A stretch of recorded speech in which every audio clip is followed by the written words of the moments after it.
This college football picks week 9 edition of the Sports Gambling Podcast is brought to you by Underdog. Underdog's hooking up new customers. Play just $5 and get $100 in bonus funds when you sign up with the code SGPN. Hey folks, this is Bud Foster. You're listening to SGPN. Let's let it ride. Go Hokies, man.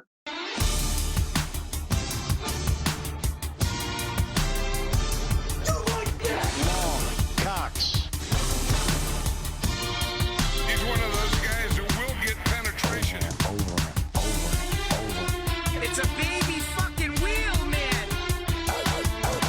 San Diego Superchargers. Now go home and get your fucking shine box.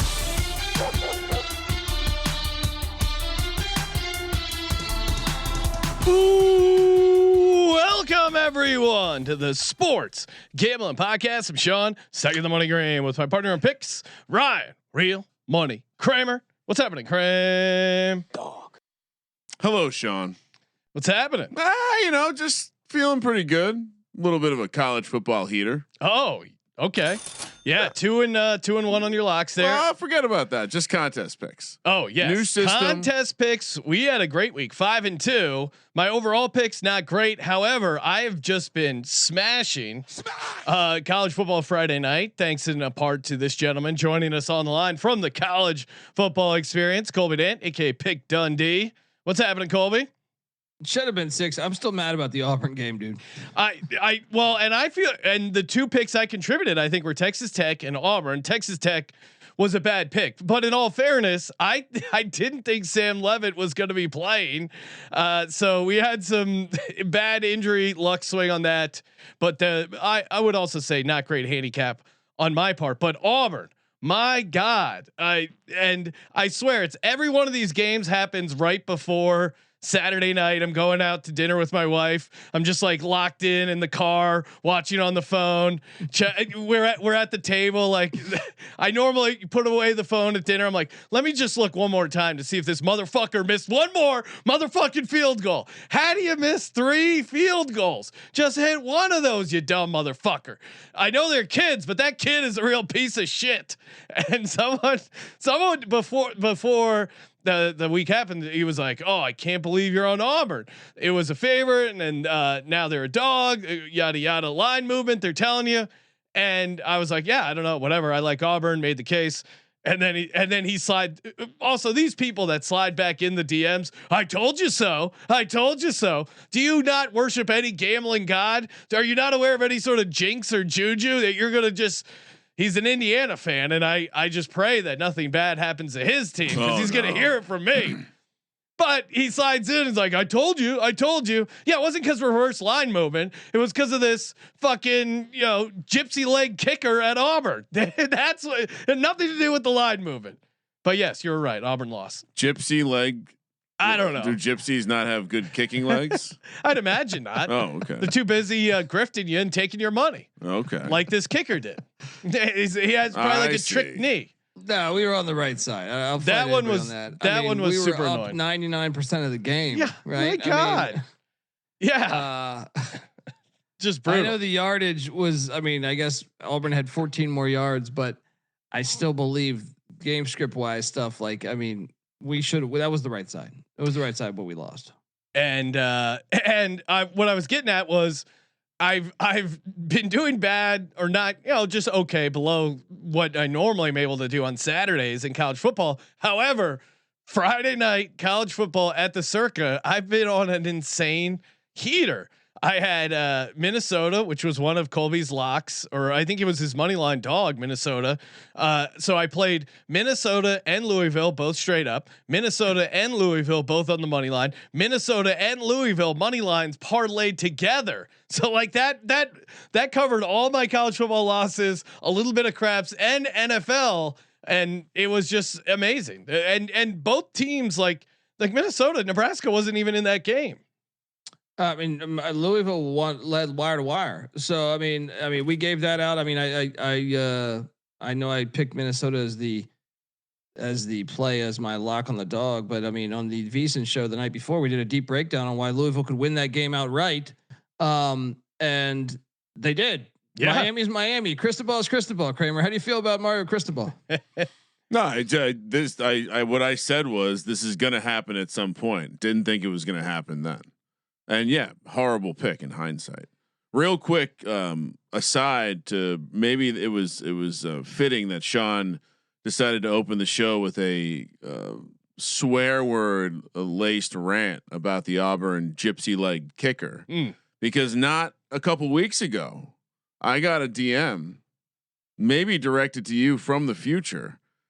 Quote, you think people want to listen to this amateur 2-hour podcast with language of F you every other 2 sentences? Question mark. Not me! Exclamation point. Immediate grab of the remote control to switch channels and or simply delete from future listening. So he turns his podcast off. He turns his podcast off with a remote control. Well, yeah. Off. Podcast off. I responded a week later.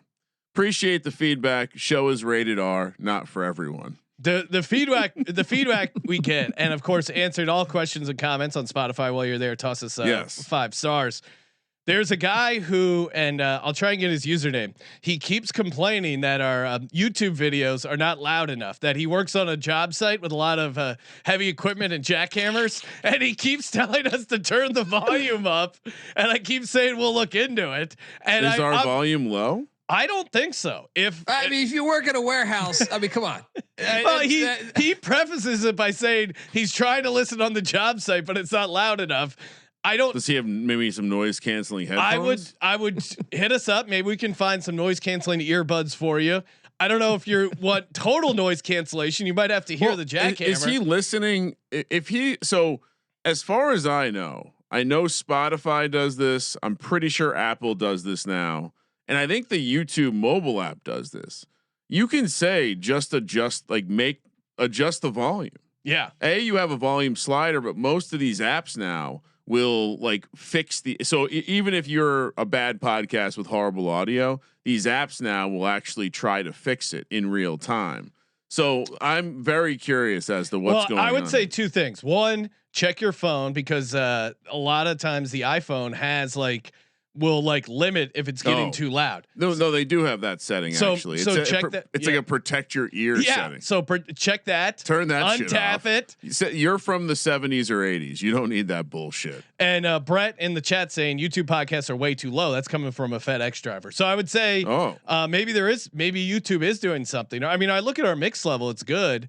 But I would say try switching to either Spotify, Apple Podcasts, and or try switching to a forklift instead of the jackhammer. Oh, I'm 100% confident our levels are good. Yes, that's not the problem here. But yeah, maybe switch over to Spotify or Apple. Daquan has the same problem when he tries to listen and mow the lawn. It doesn't work well. LOL. Also, in general, if you're trying to support the product and you're not actually watching, definitely listen on Spotify or Apple, or your favorite podcast app, please. Always appreciate that. And FedEx driver, and shout out Ryan. Unless you like kicking your money up to the big Google, you like big tech. No. Okay. No. Apple, Spotify, Overcast, figure it out. And shout out to we have a new water delivery guy. Oh, and he was we get the Sparklets. Shout out to Sparklets. They deliver jugs of water and Ryan's LaCroix supply. And the driver, shout out to Eric, was like, "Hey, what do you guys do?" Or I saw he was listening to podcasts. I'm like, "Yeah, that's what we actually do, sports gambling podcast." He was just getting into gambling. He started listening. He's like, "Love the stuff." Appreciate it. Did he get a peek of God's eye that chalked up the conversation? Because oftentimes we'll get a delivery, and the delivery guy is like, "What's going? Sorry, I thought this was a business." I will, Eric. Next time you drop off the water jugs, come in, hang out, have a beer. We'll watch some games. The funniest was. And this is it only happened once, but we had a homeless guy wandering from the street. He opens the door. He sees God's eye with 8 TVs. He's like, "Oh, hey, what's up? Can I hang out here?" I go, "No, you cannot, sir. Please." And he was nice about it. He goes, "Okay, sorry, my bad. I thought this was like a public hangout." I go, "No, it is not." And then he just left. So that was pretty. Homeless guy just stumbling into God's eye with like a bar and 8 TVs. Like, no, this is a place of business. That's an LA thing, you know what I mean? That's it doesn't matter where you work. That's going to happen. I think also just You don't have to be homeless to walk in and have a little bit of awe at God's eye. Also, it is this weird. Is it a compliment or a backhanded compliment that every delivery guy says, "Sorry, I thought this was a business" when they walk into our office? Yeah. And we do have, I saw Daquan asking, can you see God's Eye? Yes, we have. It's at God's Eye SGPN over on X. You can go check that out. If you want to look at some photos of God's Eye in action. Yeah. Also, just imagine 8 TVs on a wall in a configuration you've never seen before. I did. Have you seen it anywhere else? No. Even Colby's a replication of it is. It's a true missing Octobox. a chromosome or two. That's the lazy guy. It's the lazy God's lazy eye. Well, I never fixed that hole. I'm waiting for that. I got to fix that hole. You know what I mean? What are you gonna put there? Yeah, you got to put like a ticker. Oh, in there, we might have something for that. Good reminder for myself. Oh, okay. Yeah. Okay. Yeah. All right. Well, But pulling back the curtain. Yeah. Okay. God's lazy eye just needs that hole plugged. All right. Anything else? Well, is there anything else we need to talk about before we advance along? I know there's been some talk about the college football playoff. I don't know if I don't care about that as much. I want to know. We all Colby's, like it, right? Real quick take. The more teams, better, right? Yeah. I mean, I'm not crazy about. Oh, come on, Colby. You love it. No, yeah, but I don't know that I love like 4 auto bids for each conference. Whatever. They'll sort that shit out. I mean, it's just more team. The more teams you allow, the closer we get to every mid-major conference getting an auto bid. And that's all that we want. I'm certainly behind that. I've been lobbying for 32 my entire life. So yes. Yeah. So Colby, your lifelong dream. Anyway, Sean. Yes. Texas Tech. They're banning throwing tortillas on the field. This seems related to their first loss. You lose your first game and you ban tortillas. No, that was at Sun Devils. So what happened? Did you guys catch this story? This is absolute horseshit, by the way. I mean, first you had people, a couple. They talked about this at Big 12 Media Days. How this is an issue. This is a thing that's been going on for fucking 30 years in Lubbock, by the way. But Kansas. So they threw a bunch of tortillas at Kansas when they were playing 2 weeks ago. One of Kansas's coach went over to Leipold and said they hit me with a Swiss Army knife, right? But then Texas Tech provided evidence that the coach dropped it out of his pocket. and then I believe Leipold fired him. I don't know that I didn't fact check that, but I saw that on Twitter. So Texas Tech has a tradition of throwing tortillas in the air when they score a touchdown on road games. No, in Lubbock. Okay. Yeah. Okay. This was all about the Kansas game, guys. Yeah, this was 2 weeks ago. Yeah. Okay, and so basically the accusation was that hidden in one of the tortillas was a Swiss Army knife, very specific. No kid is walking around with a Swiss Army knife. I don't mean to be disrespectful. Well, I mean, the irony with all of this is just the fact, like, did you guys? Arizona State stormed the field like they should have, but pretty hilarious work by the Arizona State crew. Bringing down the goalpost a little bit late. Almost killed someone. I don't know if you watched the one angle they had that was from a little bit higher up. The guy who is part of the crew, part of the security crew, like we almost watched someone get beheaded, get like cartoon style smashed into the ground. Now watch what you say, because we are very pro storming the field. But why not just leave the goalpost up? When you swing it down with that much motion. I think it's you've made it incredibly dangerous. If they take it down, it's going to be like a slow, gradual pull down. Yes. If you everyone flip will it down, know that it's coming. If you wing it down like that, yeah, that's like a fucking catapult, dude. You know what I mean? I have a solution, because there's been other things that like some schools, I want to say SEC schools, have electrified goalposts. And so it's basically like an they flip a switch and it's like an electric fence. Little zap. Why not just say this? Like, all right, guys, if you rip down the goalpost and you drag them, you got to come and help put the next one back up. I do like taking it to the river though. That's pretty fun. It's just not a big deal. Like, to me, like we've been doing this shit for 150 years. No one's gotten seriously hurt, or if it was one person, in like 1927 or some shit. But also, like, what's less safe? Dropping dropping this thing like an anvil, or I mean, I think honestly, like electrifying it's probably a great option. Yeah. If you've ever touched an Little electric fence, it's like, okay, I understand. I will not be doing that again. I want the goalpost to go down, dude. We want the goalpost to go down. Yeah, I'm just saying. Well, sure, but this is you're Colby. You're living in a world where one of the options is that they'll leave it the old way. I'm just saying, in a world where they're going to do something, and a lot of schools do this folding, like bend, let it come off, like fold it down real quick. Which, the other thing is, do we think that the younger person is really lazy, kind of a pussy, and not interested in doing work? Like, do we even think the younger generations will care about taking down? They just want to go out there, have their TikTok video, like be live, and then move on with their life. I think it's different. Like, I don't think kids are kidding too. Colby, I don't think kids are leaving. Like when I rushed the field, when I stormed, when we beat Miami at Virginia Tech, which by the way, I'm wearing it. I found a T-shirt from a 2007 Maroon Effect. Oh. I believe it might have been the last home game I've attended. But yeah, when I stormed after we beat Miami, I had a pocket full of grass and dirt. I was taking souvenirs.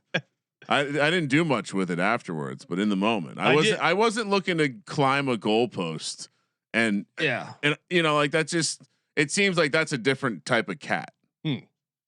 Yeah, I'm not messing with no goalposts. I stormed the field when Joe Pa won his 300th game, and I shook his hand as they were carrying him off.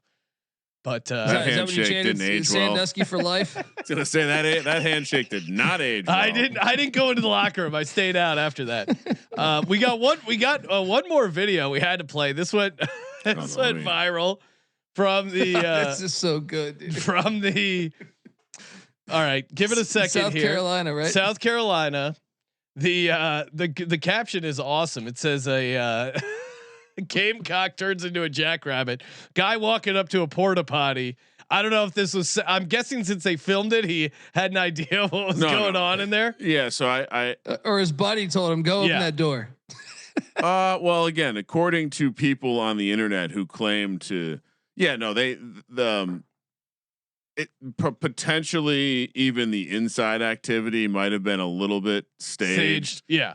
But yeah, they definitely already busted in on him. But and again, like if you've ever been in a concert, festival, sporting event situation, this is Preakness, where you have Preakness. I'm just saying, porta potties on a warm day are one of the last places you want to hang out for extended period of time, especially and maybe need to breathe heavily. Yeah, I've been horny before, but not porta potty sex horny. Not in there. There's so many other. And shout out to Steffi. We tweeted out a clip, Steffi Smalls from her show breaking this clip down. There's so many other places you could. No one has a car. No one has a truck you could hang out in for 10 minutes. What are you talking here? Like for the girl's sake, maybe, but for the guy, he's like, I can pull her there. I guarantee you. That's true. Right? Well, sure, but also it's really like, imagine just taking a deep breath. Oh man! I mean, not only the human waste, but the chemical smell from the porta potty. What's the combination of the two? All right, Kramer. I gotta say, okay. Yeah. One more time. It's on a loop. Don't worry. And he's got his shirt off. That's the thing. He's fully naked, and his pants are all the way down. He's like the kid who goes to the urinal in elementary school and drops his pants all the way down. I don't quite understand. Again, there's better places. I think. I would assume so. I think. And then if you're the girl, your face. Hold on. Your face is in the toilet. Like, how is she positioned where she's not? Yeah, and we don't see any legs coming up. I don't know what position is this woman in. Is there a woman at all? So I think so. Okay. That is, if he's an actor, that's incredible. Hip. Do you see a woman? Acting. He could just be faking it. Well, he could viral. Be. Yeah, this is a great. I don't look at the bottom left. Bottom left. Do you see any female legs here? There's nothing down I'm there. telling you, she's up on the seat. I was about to explain, like at Preakness, I had There's buddy. a phone too. Watch the phone fall. Oh man, wild. At Preakness, I had a buddy that he stood up on the seat and put his hands on the top of it. as he got fellatio, and that was to me like this one here. Nice use I think of is fellatio, even more impressive in a way. Yeah, we are a classy show here discussing the French term fellatio. All right, we got a bunch of picks to get to before we do. I eat everything. I eat the pussy. I eat the butt. I eat every motherfucker. Shout out to mybookie.ag. Promo code SGPN. He's one of those guys who will get penetration. You can penetrate the betting market over at mybookie.ag. Great decision to put Diego Pavia on the MyBookie graphic. He's in the mix here to win a Heisman Trophy. How long? This is just awesome. Awesome for college football. Bunch of great games. We got college football playoff right around the corner, and of course, get in on the action over at mybookie.ag. Use our promo code SGPN. Score 100% bet back bonus up to $500. When you go to mybookie.ag and use our promo code SGPN, terms and conditions do apply to the bet back bonus. Mybookie.ag, promo code SGPN. And we're also brought to you by Novig. Novig, America's #1 sports prediction market. Great to get in on these. If you're betting a ton of college football, NFL, NBA's tipping off, whatever it is you're getting down on, you got to be fire up Novig, man. The prices you cannot beat. I'm looking at the Chargers game, -3.5, +102. That is much better than most places in the market. And of course, if you spend $5, you get $50 when you use our promo code SGPN. Download the Novig app, available in a ton of states, including Florida, Texas, California, New York City, Pennsylvania, Ohio. I guess New York City's not a state, but you know what I mean. Novig. Download the Novig app. Use the promo code SGPN. All right. And just a quick update on those Heisman odds. Mendoza is the chalk at 340, Ty Simpson 350, Julian Sayin 4-1, and then Diego Pavia 7-1. Pretty awesome stuff by Colby. Jeremiah Love at 20-1, and I don't know what. I think Ryan Williams is the bad pick at 200-1. So good player selection for the MyBookie graphic. Kudos. Let's get it. All right, let's head into the anything else you want to get off your chest, Colby, before we move Diego forward? Pavia is the fucking man. I'm glad the world's finding out about him. You know, I feel like we were very sharp to that one. We were early Pavia adopters, thanks to Colby. And I did get another DM. Colby, confirm that there are college basketball experience episodes happening. Previews have started. There's a shit ton of them out. All right. There's bunch of conference previews. Yeah. And the season. What we got to do a show, guys, because November 3rd the season starts, and it starts pretty fire out in Vegas there. Yeah, season tips off. Of course, NBA. Check out the NBA Gambling Podcast. Just tipped off today. But of course, the college basketball experience wherever you get your podcasts. Yes. A little trying to give Colby some time to plug the product, you know. Let me plug the product. First up, Colby getting right to it. Understands how much Sean likes his Friday night. Oh yeah, football out at the Circa. We got a 4:30 kick here on the West Coast for a classic ACC matchup between the Cal Golden Bears and my Virginia Tech Hokies. The job, we should probably spend a minute here to talk about the job search, but the Virginia Tech laying 4.5, night game at Lane Stadium, -190 on the money line. Cal +160, 50.5 is the total. Have you, Colby? Are you keeping up with the to-dos of Virginia Tech and their coaching search / tribunal of people helping to find the next coach? I mean, from what I understand, there's too many cooks in the kitchen, but also like, dude, they picked a bad year to do this because this is going to be historic. I think. I mean, we're one loss away from like Florida State, Auburn, LSU, USC, and we already have like a shit ton. We kind of knew this last season when no one got fired because everyone was trying to figure out the revenue sharing stuff that could be coming down the pipeline. This year, I think it's going to be the craziest we've ever seen. I mean, it already is by them firing this. There was 10 firings already by it's fucking October. What? It's insane. You know? Yeah, Billy Napier just got fired. I mean, it's not surprising he got fired, but and getting fired off a win. But it is, to your point, you're going to be Virginia Tech is not going to be the most desirable job by a wide margin. So you got to find that sweet spot of the next Kurt Signetti or someone like him. Yeah. Well, that's if you depending on which corner. Depending on which corner of the internet you hang out in for Virginia Tech fans, they think everyone's on the table. It's pretty hilarious. Who are they talking about? Name it. These fucking idiots. I mean, no disrespect, but most of you are fucking idiots because you want James Franklin. I understand why James Franklin. Wait, I think that'd be a slam dunk. No, hold on, let me finish. I agree. If you on the surface level, James Franklin, great hire, but you know who James Franklin's defensive coordinator was for basically every year other than the last 4 years? Brent Pry.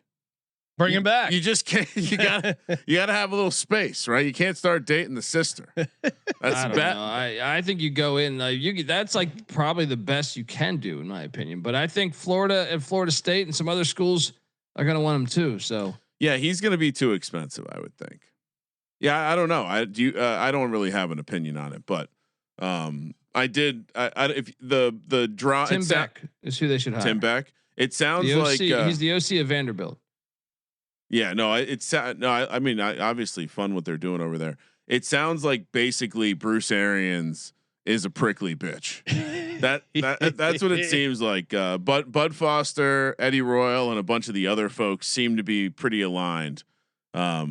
Which the fact that Bruce Arians and Bud Foster are both involved in the coaching search is pretty hilarious. They still haven't fired the AD too. Real mess. So to Colby's point, they could fuck this up. Anyway, Friday night, you generally like the dog, Sean. Yeah. Colby, explain to Sean why he shouldn't take the dog here. Because Vegas is telling you. I mean, look at this. Cal's 5-2. Cal's at towards the top of the ACC. Like they're alive to make the ACC championship. Right? They've already and I mean they beat Minnesota, who we just loaded up on. Minnesota's 5-2, and the Cal's decent. Why are they a 4.5 point dog? Because first off, how do you even get to Blacksburg from San Francisco? I mean, I would say minimum. You're either flying. What a stupid game. You're flying to Charlotte, maybe Pittsburgh, and then to Roanoke, and then from there. I was thinking you might be going to Dulles, get a bus. Take that thing down 81. Well, if you're gonna do that, you're almost better just flying into Charlotte. I think that's probably the shortest. How can they drive. make Virginia Tech a 4.5 point favorite though? I mean, I get it, man. We gotta take the Hokies. I get it's a lot of travel. It's on a short week, but I can't bet the Hokies as a favorite on Friday night. Off a bye, though, dude. They're off a bye. Cal just played. Sean, it's system. It's a system play. You got what the system is. Play the dogs on Friday night. No, the system is you fade teams when they're going across the country, one way or the other. I don't know. Colby, you're really you're laying 4.5. Remember when you? I am. Like this is a terrible game. This is a terrible spot. There's no easy way to get to Blacksburg. Like this is a ridiculous travel spot. It's on a Friday night. They've never played at Lane. I know the series on the screen says 86. That was a bowl game. All right, they've never played at Lane. So have fun. Have fun. Yeah, weekday game. For some reason, the fan base seems to still be interested, and I think whatever's going on behind the scenes with the money raise and the coaching search, the alumni seem to be stoked as well. So they lost to Wake Forest at home. Yeah, Wake Forest is 4-2, and they should be 5-1. Based lost to ODU at home. Well, that was the old coach. That was a pry. That was a sure, but that's still the same players. But college is different. Montgomery's a better head coach. When college is different, these coaches get fired. They've actually lost the team. They don't actually have leverage over these players, and so the players can actually revolt. And I think generally that's like the dead coach bounce is real in college. I think it's becoming less real in the NFL. Yeah, I mean, and also like Philip Montgomery is really a better head coach. I mean, this is a guy that took Tulsa to the AAC championship. Brent Pry has never coached anything, so like this is a major upgrade and head coach to me. So I'll take Virginia Tech and it's because of our boy Destro in the chat highlighting the real reason UNC should have won that game at Cal. This is probably the biggest insult to Cal. That fumble was horrible. Yeah, I mean, there was a quote by one of the people who cover the team, who he used something like it was astounding to see the different level of organization the program has had since Coach Pry had left. So maybe he wasn't dotting all the I's and crossing all the T's, and Montgomery, who, by the way, it's crazy completely changed the schedule in the middle of the season. He's like, we're not doing anything the same. We're changing everything. So lay the points. Yeah. All right. I'll take Virginia Tech. Sean's setting up for one of those where it's a win-win for him. He either gets to win or he gets to I'm right. Be a little bitch and blame it on us. Yeah, of course. 7 p.m. You guys bullied me. 7 p.m. on Friday night on the West Coast in beautiful Las Vegas, Sean, where we'll be starting Sports Gambling Podcast live on VSiN. Yeah, this game's in Reno, though, to be clear. Yeah, the time is in Vegas. Oh, okay. Yeah. Obviously, it's in Reno. People know where Nevada play. Hosting Boise State laying 21.5 here on the road, minus 2,000 on the money line, plus 1,000 for the Wolfpack. 50.5 is the total. Boise got home last week for us on the card where Colby and I, how are your shoulders feeling, Colby? Oh, I mean, I got a little Schwarzenegger going on here. Colby, great run with the locks. Colby, we went 5-2 on the contest, and we didn't get a pick wrong. I mean, and I had Arizona State. You guys snuck in Texas Tech. You crumb creeps. What do you mean? It's true. Sean, not you guys. Sean, Mike Kramer also liked Texas Tech. Well, it wasn't my pick though. Okay, my picks were better than that. Anyway, what are massive chalk on a Friday night?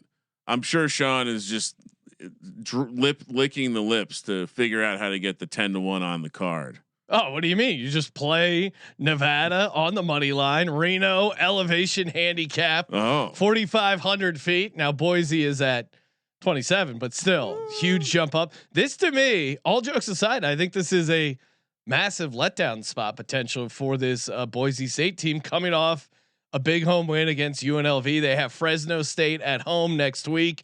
It's easy to look ahead past this Nevada team. Nevada, this is their Super Bowl, right? I mean, what else are they doing on their schedule that they are going to get up for? This is a Friday night game. Certainly they'll be up for their last game against UNLV, but that's not for 5 weeks. This is Nevada's Super Bowl. Let's go. I like Nevada here a lot. 21.5, way too many points. Colby, what are you doing? Yeah, Sean, plus 525 first half money line. First half money line is what we like. To give me the points all day. And look, Boise, Sean, I remember actually back when I lived in Venice with another comedian friend of ours. You came over to our house one time and we were definitely not sober as Nevada upset Boise. Ruined their playoff chances. They've had a hard time in Reno historically. I mean, you look at the history of this rivalry. You go back. Nevada doesn't win much. They've only won twice since 2010. But in Reno, they have done pretty well, with the exception of 2022, which was not this current coach. Every other game has been very close. 31-27, 51-46. 27-21, overtime 34-31, 41-34. So I mean, they've been chippy in Reno, and what I love is Jeff Choate, the head coach of Nevada. He's in year 2. I think he's a decent football coach, despite them being 1-6. He was on Chris Peterson's staff at Boise, and he interviewed for the job that they gave Spencer Danielson. And so he did not get the gig. He thought he was going to get the gig. And that's why last year at Boise, as a heavy dog, I locked them up and they only lost by 7 at Boise. I think this is the game he looks forward to. Not only that, I mean, I think it's like a little bit of a real rivalry game, not their main rival, but like their secondary rival. But also, I think this is one that he really does have a chip on his shoulder at, saying I got to prove to my worth against Boise. And Boise's coming off the UNLV game. Great spot. I mean, UNLV was undefeated in conference, undefeated in general. So I'm taking Nevada in the points all day here. And let me help Colby not embarrass himself as he hangs out in Vegas for media days. Nevada, Colby, you add it up. The pronunciation of Nevada. Yeah, you got to get Nevada. the ad in there. Oh no, I disagree. Okay. Also, I'm just trying to help you. I like Colby's strategy of first half money line as well on Nevada. I'm going to be playing the full game money line and maybe even a little Jerry in the chat saying he likes the double result of Nevada winning the first half, Boise to win the game at plus 850. So a little protection. I don't know. I'm either way. I'm going to have some at least first half full game. If play Nevada, and Nevada, Boise State. I priced it. Well, no. I mean, I honestly priced that out compared to just playing the money line. Yeah. Because the Nevada is going to be juicy as hell. Yeah, the game script where and if your floor is 8-1 with the Boise protection, might actually be worth. And also too, like if they don't win the first half, I don't know if they can win the game. So why this number? I would say that much like what you said about Virginia Tech, though, Colby, this number feels a little fishy. I've just poking around at a couple of the analytics sites I use that like they have this score projection in like 2 touchdown range, not 3 touchdown. Yeah. I mean, look, okay. Bad number. They don't watch the games. I almost gave you the in my opinion, the best game on Friday is the Montana at Sac State game. You guys are going to be out in Vegas. Well, yeah. Yes. Well, the line's not out besides just our guy. So I didn't want to throw it up on the card, but Sean, fun matchup there that you can get in on ESPN2. Major, who's home? It's at Sac State. Montana's at Sac State. So and they've been talking shit. A lot of shit talk back and forth between the president of Sacramento State shitting on the FCS and shitting on people in Montana. Oh wow! And then Montana's head coach calling him a bozo. Oh wow! He's just a fucking bozo. Like so, Montana's the play.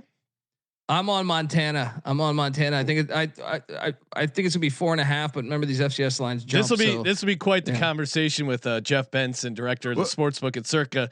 Can you put the World Series off? We'd like some Montana Sac State on a couple of the screens. So you think Montana will be laying 4.5?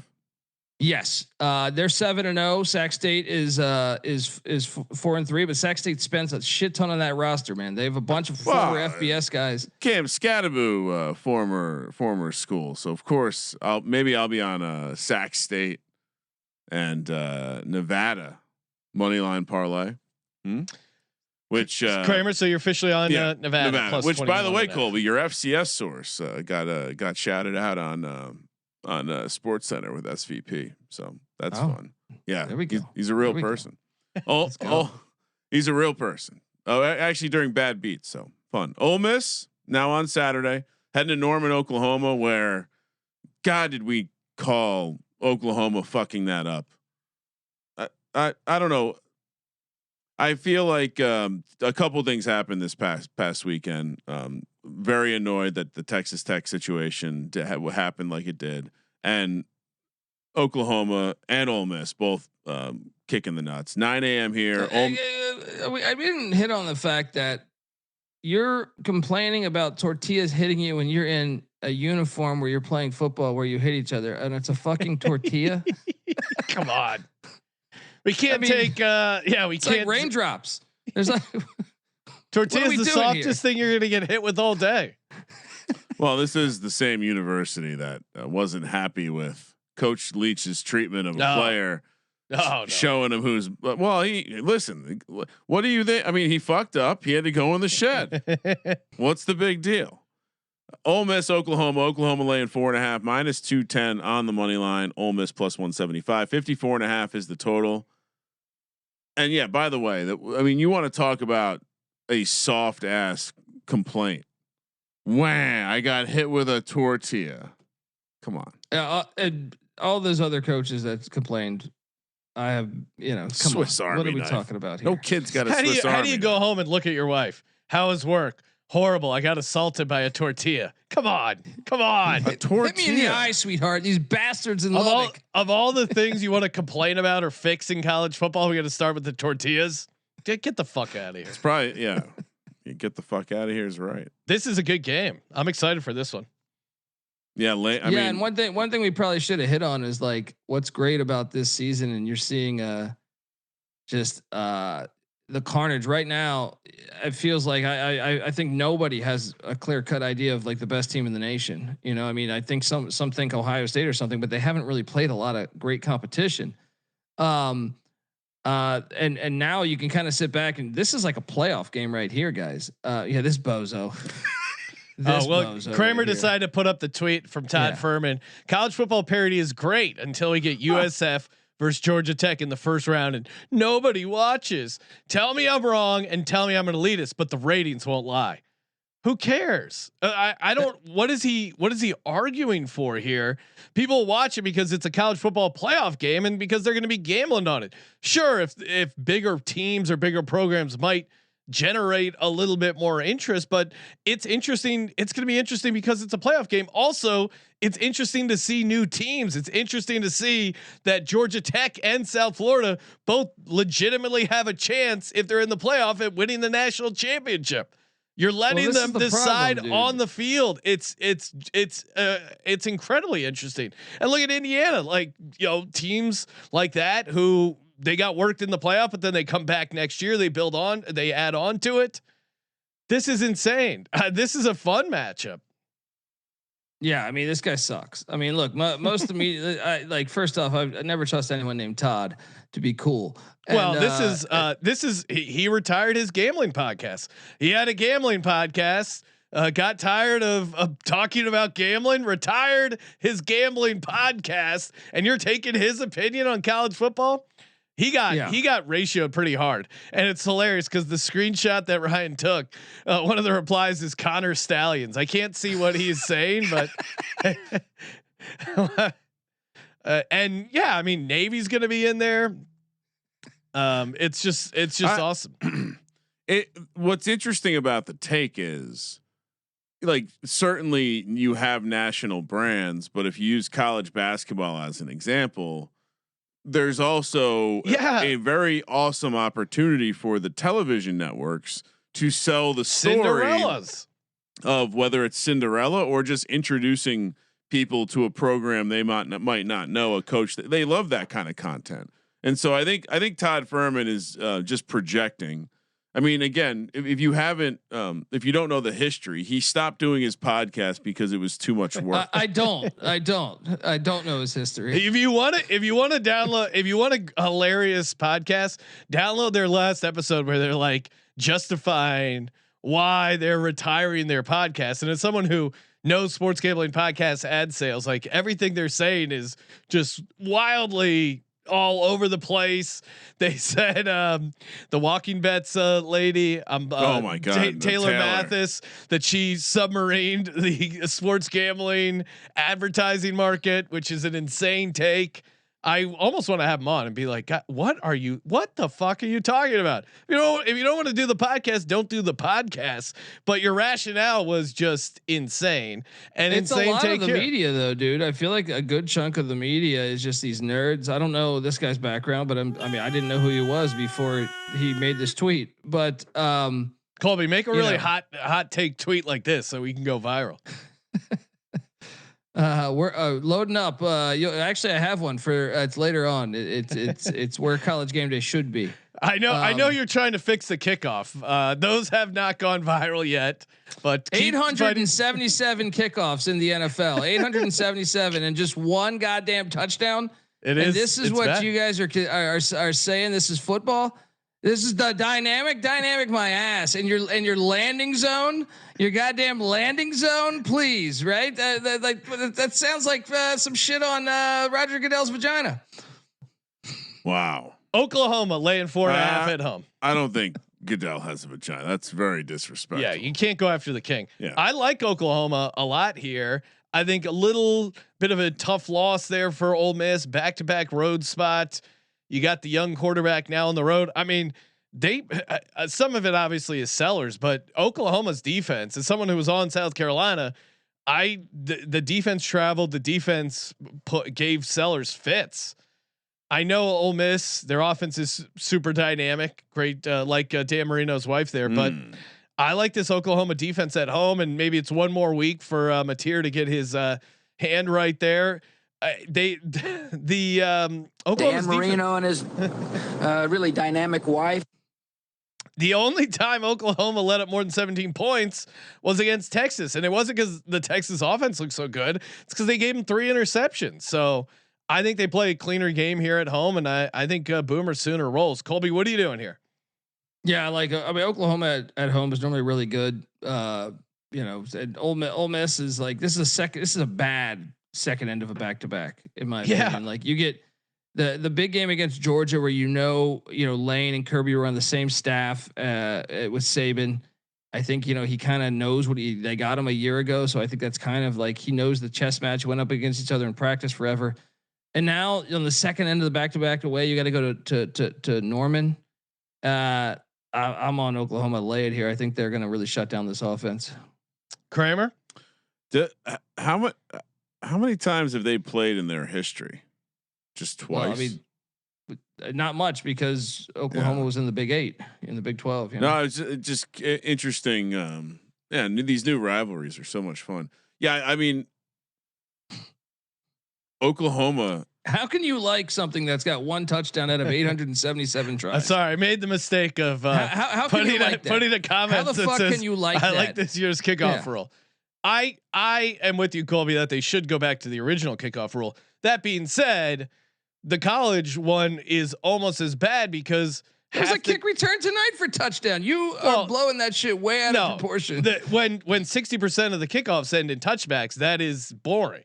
That's unwatchable, dude.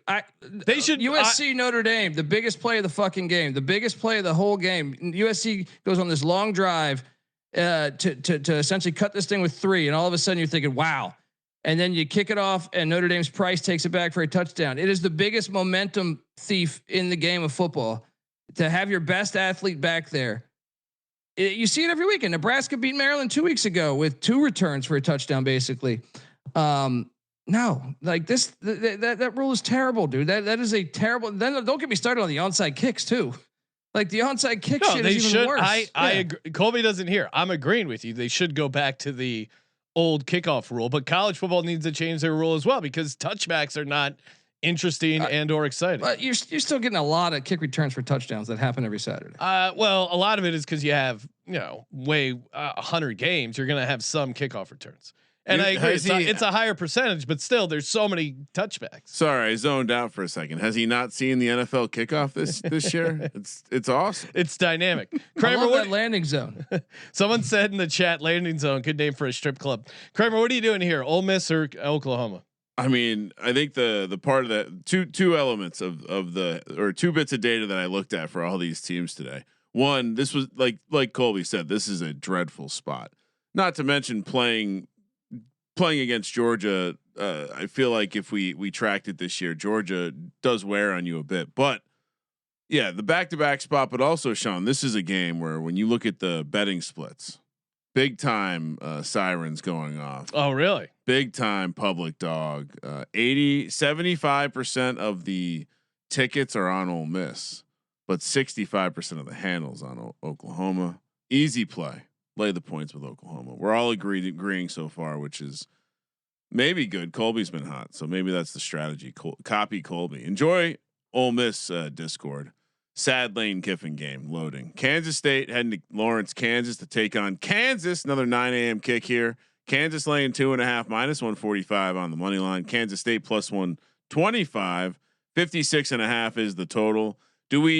So is the commitment now to fading Kansas the rest of the season due to their Tortilla gate involvement? Well, I think they fired the assistant coach, but can we just talk about the dumbass football coach? No kid at a college football game is going to have a Swiss Army knife. Yeah, I assume there's probably security. I don't know. At an Army game, I could see that shit happening. A Swiss Army knife? Yeah, I mean North Dakota, South Dakota, those kids got Swiss Army knives. But your Maybe average you got a pocket knife, not a Swiss Army knife. No, there's some hillbilly types, and if you're looking at like the FCS. If you go to the Brawl of the Wild, there's some Swiss Army knives in that. I'm just saying that hillbillies don't do Swiss Army knives. Yeah, exactly. No, they got like a pocket knife with duct tape wrapped around it and like 4 toothpicks. I come on, Swiss Army knife. That you're horrible evidence. Anyway, Kansas State, Kansas. Colby, tell us why this is an exciting rivalry that's been played for a long time. Well, I mean, it hasn't been that exciting lately if you're a Kansas fan because you've lost 17 straight. I think it is. Oh, imagine that. But Leipold's been knocking on that door, man. They lost last season. They lost 29-27. The game before that with Leipold was 31-27. So year 1 they lost by 20 under Leipold. Year 2 was 4. Year 3 was 2. This is it. All right. This is a Huey Lewis special right here. Go in on these Kansas Jayhawks. They get it done. K-State, I don't like them in close games. I think Avery Johnson's criminally overrated. Kansas, there's blood in the water. They've been knocking on the Jalen Daniels last season. He's been in college for fucking 20 years. This is the one. This is the one. He's got to get Diego Pavia. Let's go. He's got to get Diego Pavia's lawyer so he can. Yeah. He's gonna want it at least once in this decade. He's got to pay off that Heisman ticket that we keep getting on Jalen Daniels. We're done. And another one where they're favored. They lost 17 straight and they're favored. Yeah. I'm with you, Colby. Give me Kansas here. It's at Lawrence, the Sunflower Showdown. They're due. This K-State team has sucked, and I'm with you. Avery Johnson on the road, I always want to look to avoid. So yeah, give me Kansas. Look at Colby putting sponsors on the slides. I didn't realize he showed. Oh yeah, I didn't realize he. Is Colby working some side deals here? We got. What is that? What does it say there? I can't read it. It's too know. small. It's like probably some like rest stop on the highway. I'm also on Kansas. Shout out to CJ Sullivan, Bottom Line Bombs. I would like more kickoff talk. Is there a Twitter account we can follow? You are in luck. You are in luck. What he's alluding to is the fact that what is the handle? All of a sudden I saw a Twitter account. It was like return the kickoff SGPN. And I'm like, what the fuck is this? What's this account? And then I realized Colby had converted one of these other Colby projects, the USFL gambling podcast or something, into restore the kickoff. Yes. What's it called? Get on over there. What's the handle, Colby? The handle. Hold on, I got to pull this up. I think. I want to put it on the screen and give you credit. I know, but hold on. Your amazing at SGPN kick return. Take it to the house, motherfuckers. Give it a follow. We are proponents of real football. The account, Kramer, bring up the account. Look, Colby, this is what you're doing with your work. Real kickoff return watch. Yes, and I got White Shoes Johnson. White Shoes Johnson on the fucking screen. Read the profile. Hold on. Probably don't know who that is. Hold on. I'm turning on notifications. I do like the profile. We honor the real kickoff. Return the greatest play in the sport and the way football was always intended to be played. NFL every fucking time. Right? Wait, what's Look this? Look at tonight's one. Look at this glory, huh? Looks like you're just promoting your own shit. Yeah. Well, yeah. I mean, I get a little lazy sometimes. So, So you're just posting kickoff highlights? Yeah, you're goddamn right. Is this what you're right? Where are you getting all these videos from, Colby? The interwebs. Nice. I don't go and download all of those, but some of them are out there surfing around. Those are old USFL. Now you're in the USFL section. What's more embarrassing? Colby, this is mean. The Birmingham Stallions, which said happy birthday to back-to-back champion they're still alive too. Winning coach Skip Holtz, and then Scooby Wright quote tweets, but the UFL will never recognize that. Real kickoff return watch reposted. Well, I didn't go back and delete all the tweets. An eye on our what do you think I'm doing here? What do you think? I'm not deleting all the USFL shit. Oh, there we go. There's a classic. Yeah. Oh, here you go. Hey! Some fundraiser stuff. Oh wow! All right, so let's Good go. work, good work, Colby. Time well spent. Kramer, what's the next game? Time or wait, spent. are It took you? that take 1 minute. We're Kramer, are you all on in- Kansas oh, State yeah. or Kansas? Kansas. you? This is the Jayhawks all last day. year. I'm a Kansas guy. Okay. South Florida, who got caught up in that Todd Furman wave, heading to Memphis, Tennessee to take on Memphis. 9 a.m. on the West Coast. Memphis a 4.5 point home dog plus 170 on the money line. South Florida minus 200. 63.5 is the total. Where's the South Florida coach going, Colby? Alex going to go to the Go Lash. I think he should be Florida's head coach personally. Yeah. I mean, I like don't know. that I mean, guy. he's got ties to a lot of spots that I don't know. I feel like originally we were thinking Cincinnati if Satterfield got fired, but Cincinnati might win the Big 12. So I don't know. It'll be interesting to see. What are you doing here?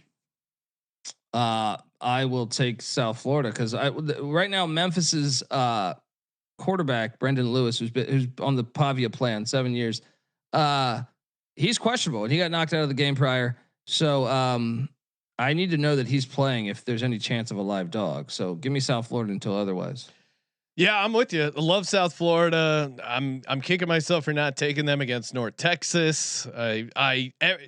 And that one just got a little cute. Like they were whatever, it was the ranked team versus the home dog, whatever formula that people get you scared about. But man, Byron Brown is a dog, and you want to go back to Todd Furman's shitty ass tweet. I think the national stage or the national audience would enjoy watching a guy like Byron Brown play and fall. You know, hey, this dude's super exciting. He's super fun to watch. Yeah, it's the same treatment that the basketball player from that school who's probably played some games. Folks that watch the sport know who it is, but you get that spotlight treatment. Yeah. Well, and you go to college basketball, like the Cinderella stories, Loyola, Sister Jean, like you learn about these teams and their characters and their traditions, which is the cool part about college sports. Think about when Boise State upset Oklahoma. Yeah. And the running back proposes to his girlfriend, Ian Johnson. Are they still together? Great I think question. they are. Yeah. I think but they that are. just becomes this like very sellable moment for the TV. Again, these TV networks are not thinking about this correctly. You want more. You don't want the same characters. You gotta bring. It's like reality TV. You don't want all the same. You can have some of the same characters. Some of the same characters are great. Keep having the Miz. I get it. He's electric. The Miz would be Georgia in this, or maybe Alabama. Well, you've seen Alabama. the TV execs. If you want me to say why they're doing this, is because they are tied to Florida, or they're tied in this situation. They're tied to Florida, and South Florida coming up potentially would be a threat to them. They're not. They don't have a great deal with South Florida right now. You know what I mean? You're seeing this. Why did the Cody Campbell ad not be played on TV? Like they basically knew that was a threat. Well, That was a threat to them. Yes, that was a threat to them, and they are heavily invested in the SEC and Big Ten. So a team that potentially could scare that. That's your answer. Kramer, what are you doing here? I'm with you guys. Ian Johnson is still with his former cheerleader wife. Awesome. They have a child, and you wouldn't guess what Ian Johnson does for a living. State Farm agent. Oh, there you go. Can't make that up. You're in good hands. Yeah, I guess so. But yeah, I mean, again, they're thinking too small. I think that's the problem. They're thinking too small. Like CBS doesn't have a deal with every school in college basketball, but the playoff. They get to do this again. They get to sell this content that maybe broadens their audience even. And every college has fans. Another 9 a.m. The early window has a lot of action this week. Colby, Virginia, still haven't figured out what a wahoo is. What is this? Is this? If you're not watching YouTube.com/sports gambling podcast, Colby has found a float from the West Hollywood Gay Pride Parade. Oh wow! To use for the Virginia Cavaliers here.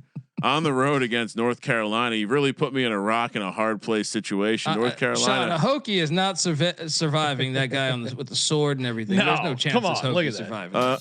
A Hokie is we're eating a warbird for dinner. A Hokie, thanks to this Wahoo Cavalier. A Hokie is a mythical warbird that would absolutely fuck up this thing. I mean, we all know that dinosaurs were just warbirds. The Hokie was a dinosaur. Connect the dots. Bill Belichick, Jordan, and the crew. By the way, Mike Lombardi really getting raked through the mud. Shout out to buddy Mark. Did you see he came out and said that they're still all in on football? Yeah. North Carolina 10.5 point home dogs plus 320 on the money line. UVA minus 425. 51.5 is the total. Just also they're just destroying Lombardi's hairpiece. Well, yeah, I don't know what to. Hairpieces don't make sense to me. You're an older married guy. What are you trying to impress some recruits with your hairpiece? He sees Belichick with Jordan. He's like, all right, this is in the cards. Colby, as a purist, a college football purist, how are you enjoying Belichick's absolute embarrassing tenure at North Carolina so far? I mean, I'd like to see him actually do a little bit better because I like the fact his lineage runs through there. But yeah, I mean, these NFL coaches are all trash when they come down. Except June Jones is like one of the only ones that's ever been successful. So it is pretty funny to see that. Yeah, I mean, I played I shredded my North Carolina to win the ACC. Because I thought, hey, there was maybe a case where everything works out for them, and hey, maybe he is able to coach up these guys, but clearly they're just completely lost. I mean, I guess they played a competitive game against Cal. Probably should have won that game if not for that fumble there. But yeah, can you get excited at all about this UNC team as a big dog here? This? Oh, you can. So Patty C, alerted me to this a while back. He grew up a huge Virginia fan. When they had, Sean Moore and Herman Moore and Tiki Barber and everything. The Dogs always win this fucking game, dude. They're first off, it's 5-5 in its last 10. Every time, this is the South's oldest rivalry. And this, as honestly, you have to play the dog every time. I don't care the coach. You just play the dog every time. And I was reluctant to believe that years ago, and then he was correct. Like, this is something that hits every fucking time almost. I would say it bats like 90%. The dog hits. Give me Chapel Bill the point. Sprinkle the money line because this game's always wacky. Can he talk you? Yeah, I mean, I don't know. Virginia's decent. I feel like I'm just gonna feel so dumb having to bet on UNC, but. All right, if Patty C says it and Colby's backing up the historical element here, I don't know. I'm not playing this on the money line, but I'll take Sean, how bad has Virginia been over the past decade? And it's dead even at 5-5. You know what I mean? Like North Carolina's been ranked a lot of those times. You know what I mean? So it's like I know North Carolina's not a blue blood or anything, but I'm just saying like they should be beating Virginia more. It shouldn't be 5-5 in their last 10 games. Yeah. So. All right, this is a massive number, and I hate that we have to take Bill Belichick here.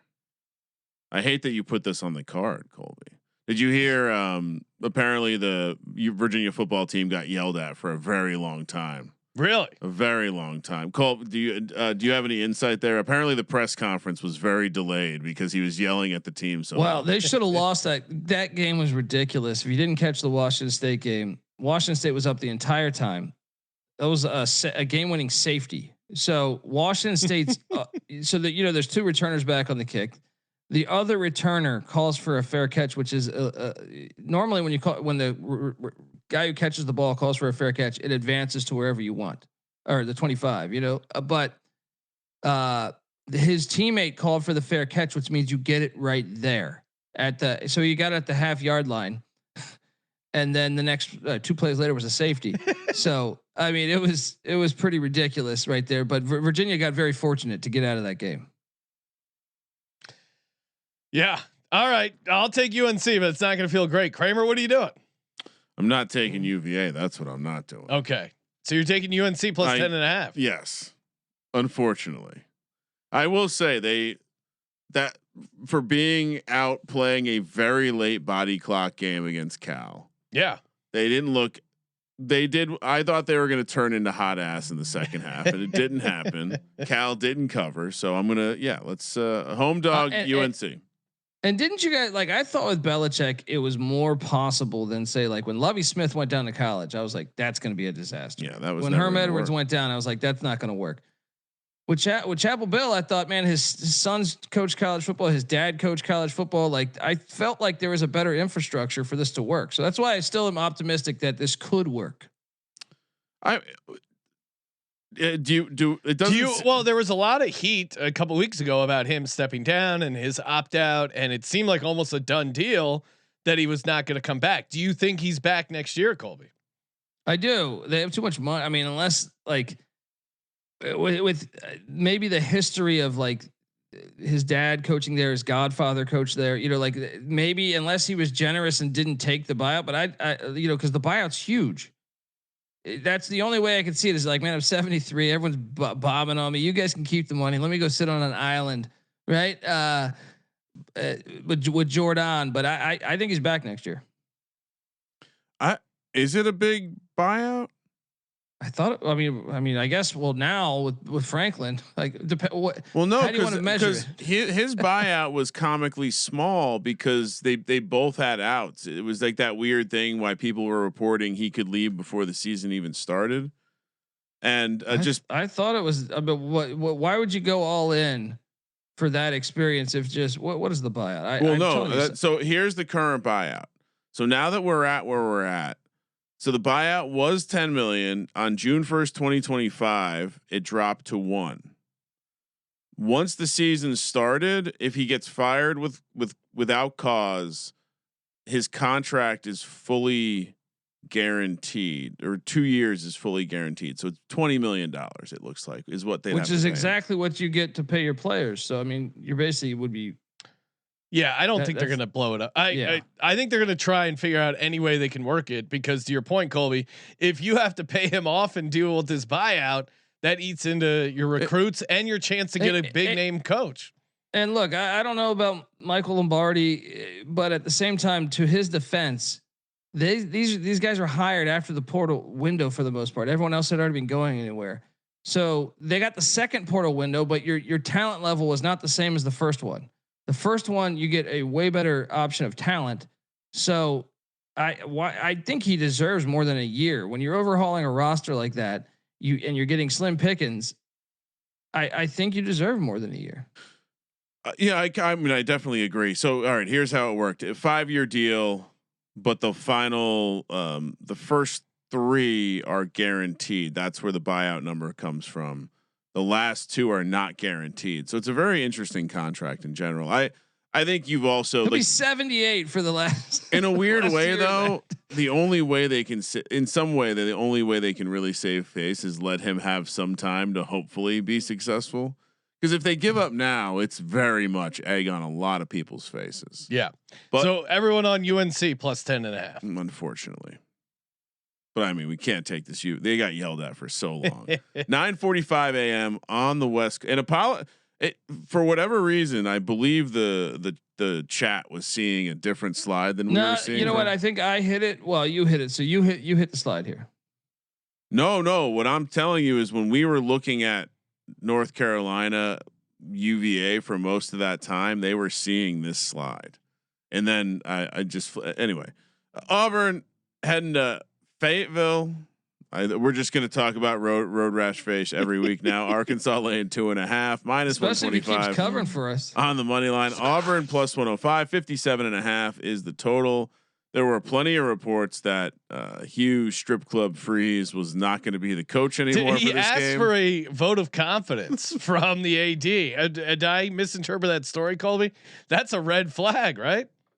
Yeah, no, I mean, this is I mean, how great is this scumbag game? This is the perfect SEC game. Now I know the history is not there because Arkansas was in the Southwest Conference for so long, but this is perfect. And these games have been fucking insane, by the way. Like over the past decade or two, maybe even 3, these games have been wild. There was obviously if you didn't know, Bobby Petrino was once Auburn's offensive coordinator, and then backstabbed the sitting head coach to try to become the head coach. That's his move of Auburn. He got fired in doing so, right? Because the head coach found out. He said, "What the fuck's he doing? You're fired, you pile of shit!" Right? Then you have Hugh Strip Club Freeze on the other side of things, where he's blamed Houston Nutt, the former Arkansas head coach, for his failures in Mississippi, even though the court documents which came out in court said Houston Nutt's got nothing to do with this shit based on the text messages and everything. This is just a hilarious game. A couple years ago, it was a wild game where Bo Nix had spiked the ball backwards. The refs missed it. Yeah, the refs missed it. That was wild. These games have been insane. So this is probably the game. This might be the game I want to watch most the whole fucking weekend, just because it's so perfect.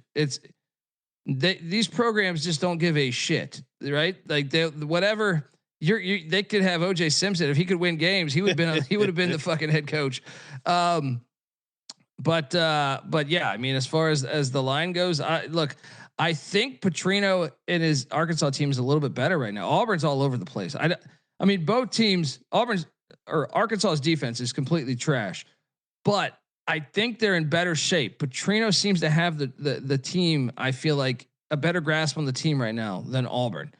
Jackson Arnold's so bad. Now there's a shot that Jackson Arnold doesn't get the start. I know that Strip Club Freeze had alluded to the Ashton Daniels, the Stanford former Stanford quarterback, potentially getting the start. Who knows? Either way, if he couldn't start over Arnold all year, who can't fucking throw the ball, he can't be that good. So I'll take Arkansas at home. I feel like the fans are behind them still too. They want Petrino to win. Yeah. Yeah. And this is just the fate of Auburn, who I made the mistake. Anytime I back them, they just completely figure out ways to lose. And I'm assuming they haven't replaced their kicker. Like you're going to take Auburn in a close game on the road with that kicker. That to me is insane. So it is Arkansas. Lock it up. Kramer. 100%. Auburn.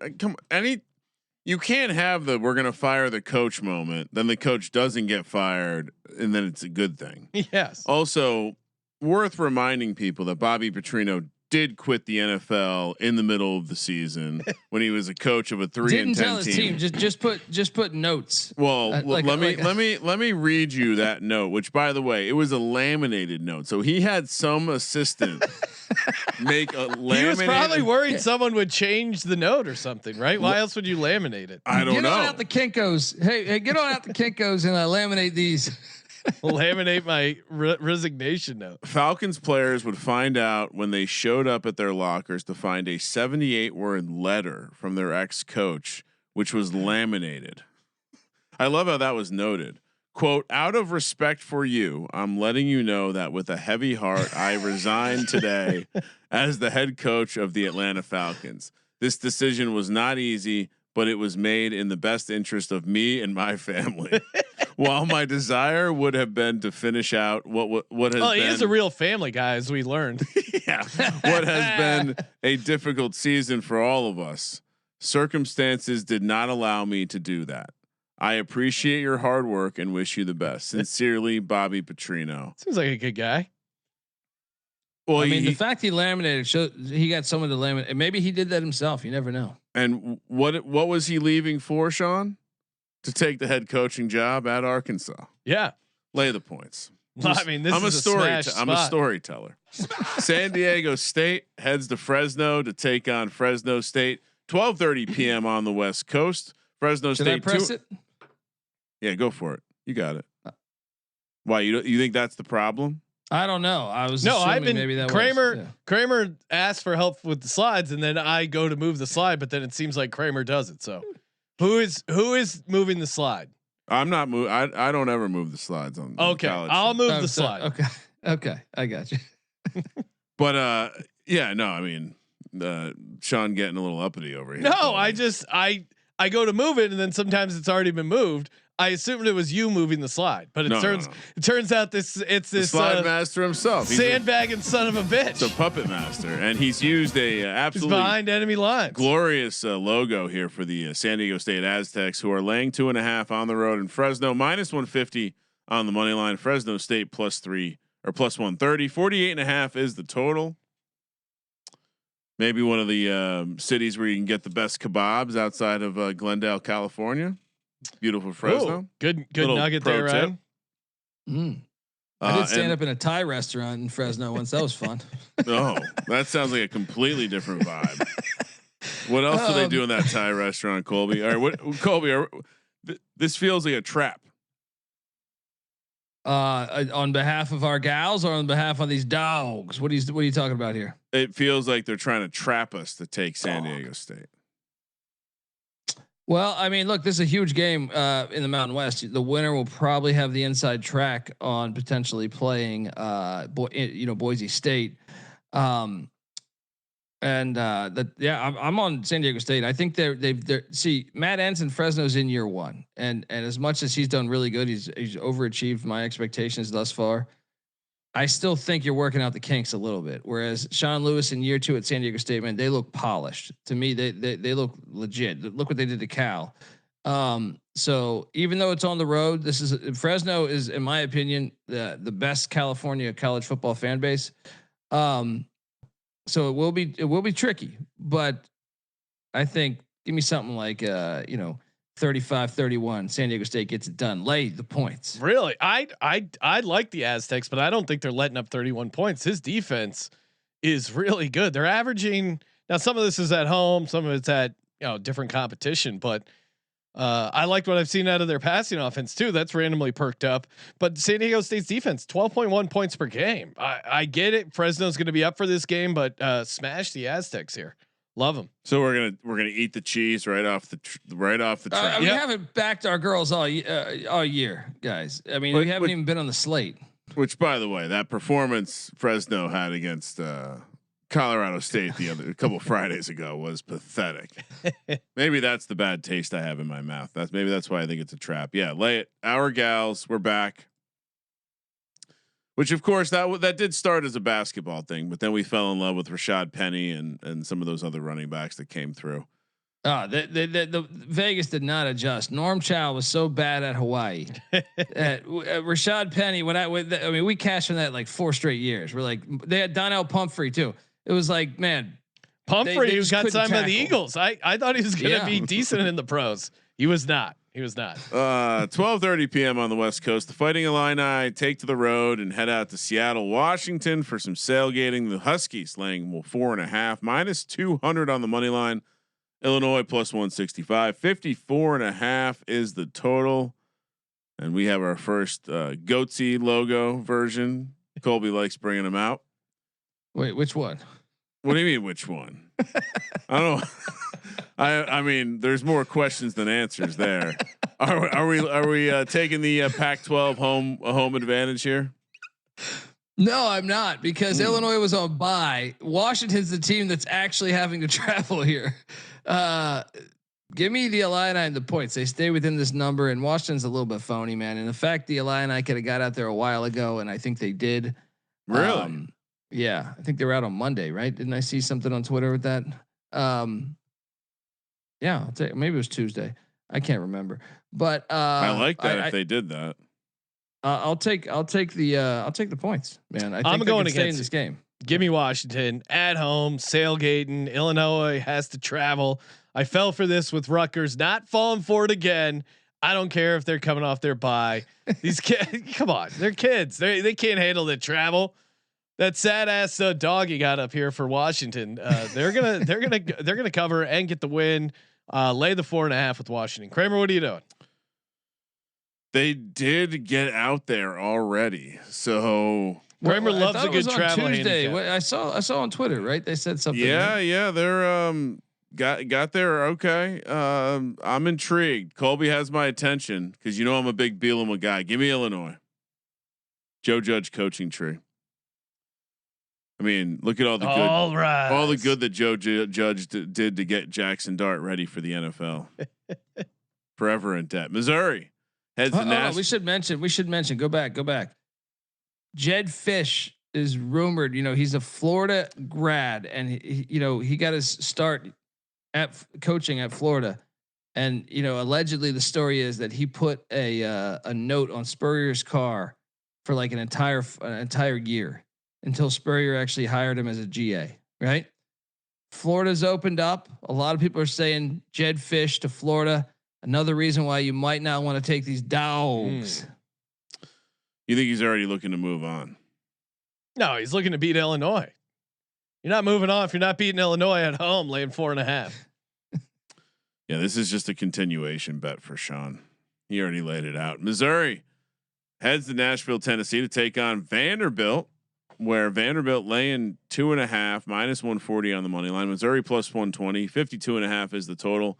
So they go, what, 7 weeks was it before having a road game, and now they've had 2 in a row? Is it? Yeah, a lot. We got a lock here. We got a contest. Yeah, right. It's the same thing as last Tiger. week.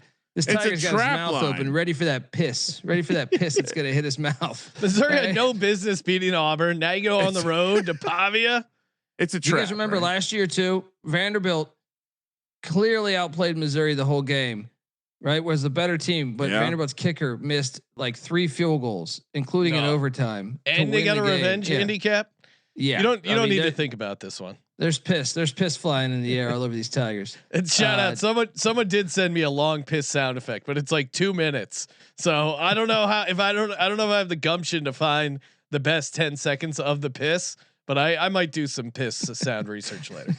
I think we just have to commit to playing the whole, like when Vanderbilt, like maybe the playoff, we get to the playoffs. All right, well, you know. When Heisman, maybe we talk about it when Pavia wins the Heisman. We just play out a full 2-minute. Brian, I'm going to send it to you in Slack, and we won't play the entire thing, but just to give people a little sample of where we're at here. You have like an MP3 or something. Yes. Oh, I can upload it. Okay, I'm sending it to you. Put it in the background music section. maybe to play us out at the end of the episode. Kramer, what are you doing? I assume you're. I mean, this is now 2 weeks in a row where it's like, why is the number 2.5? That's the only thing that's scary, I guess, right? And also, Back-to-back away.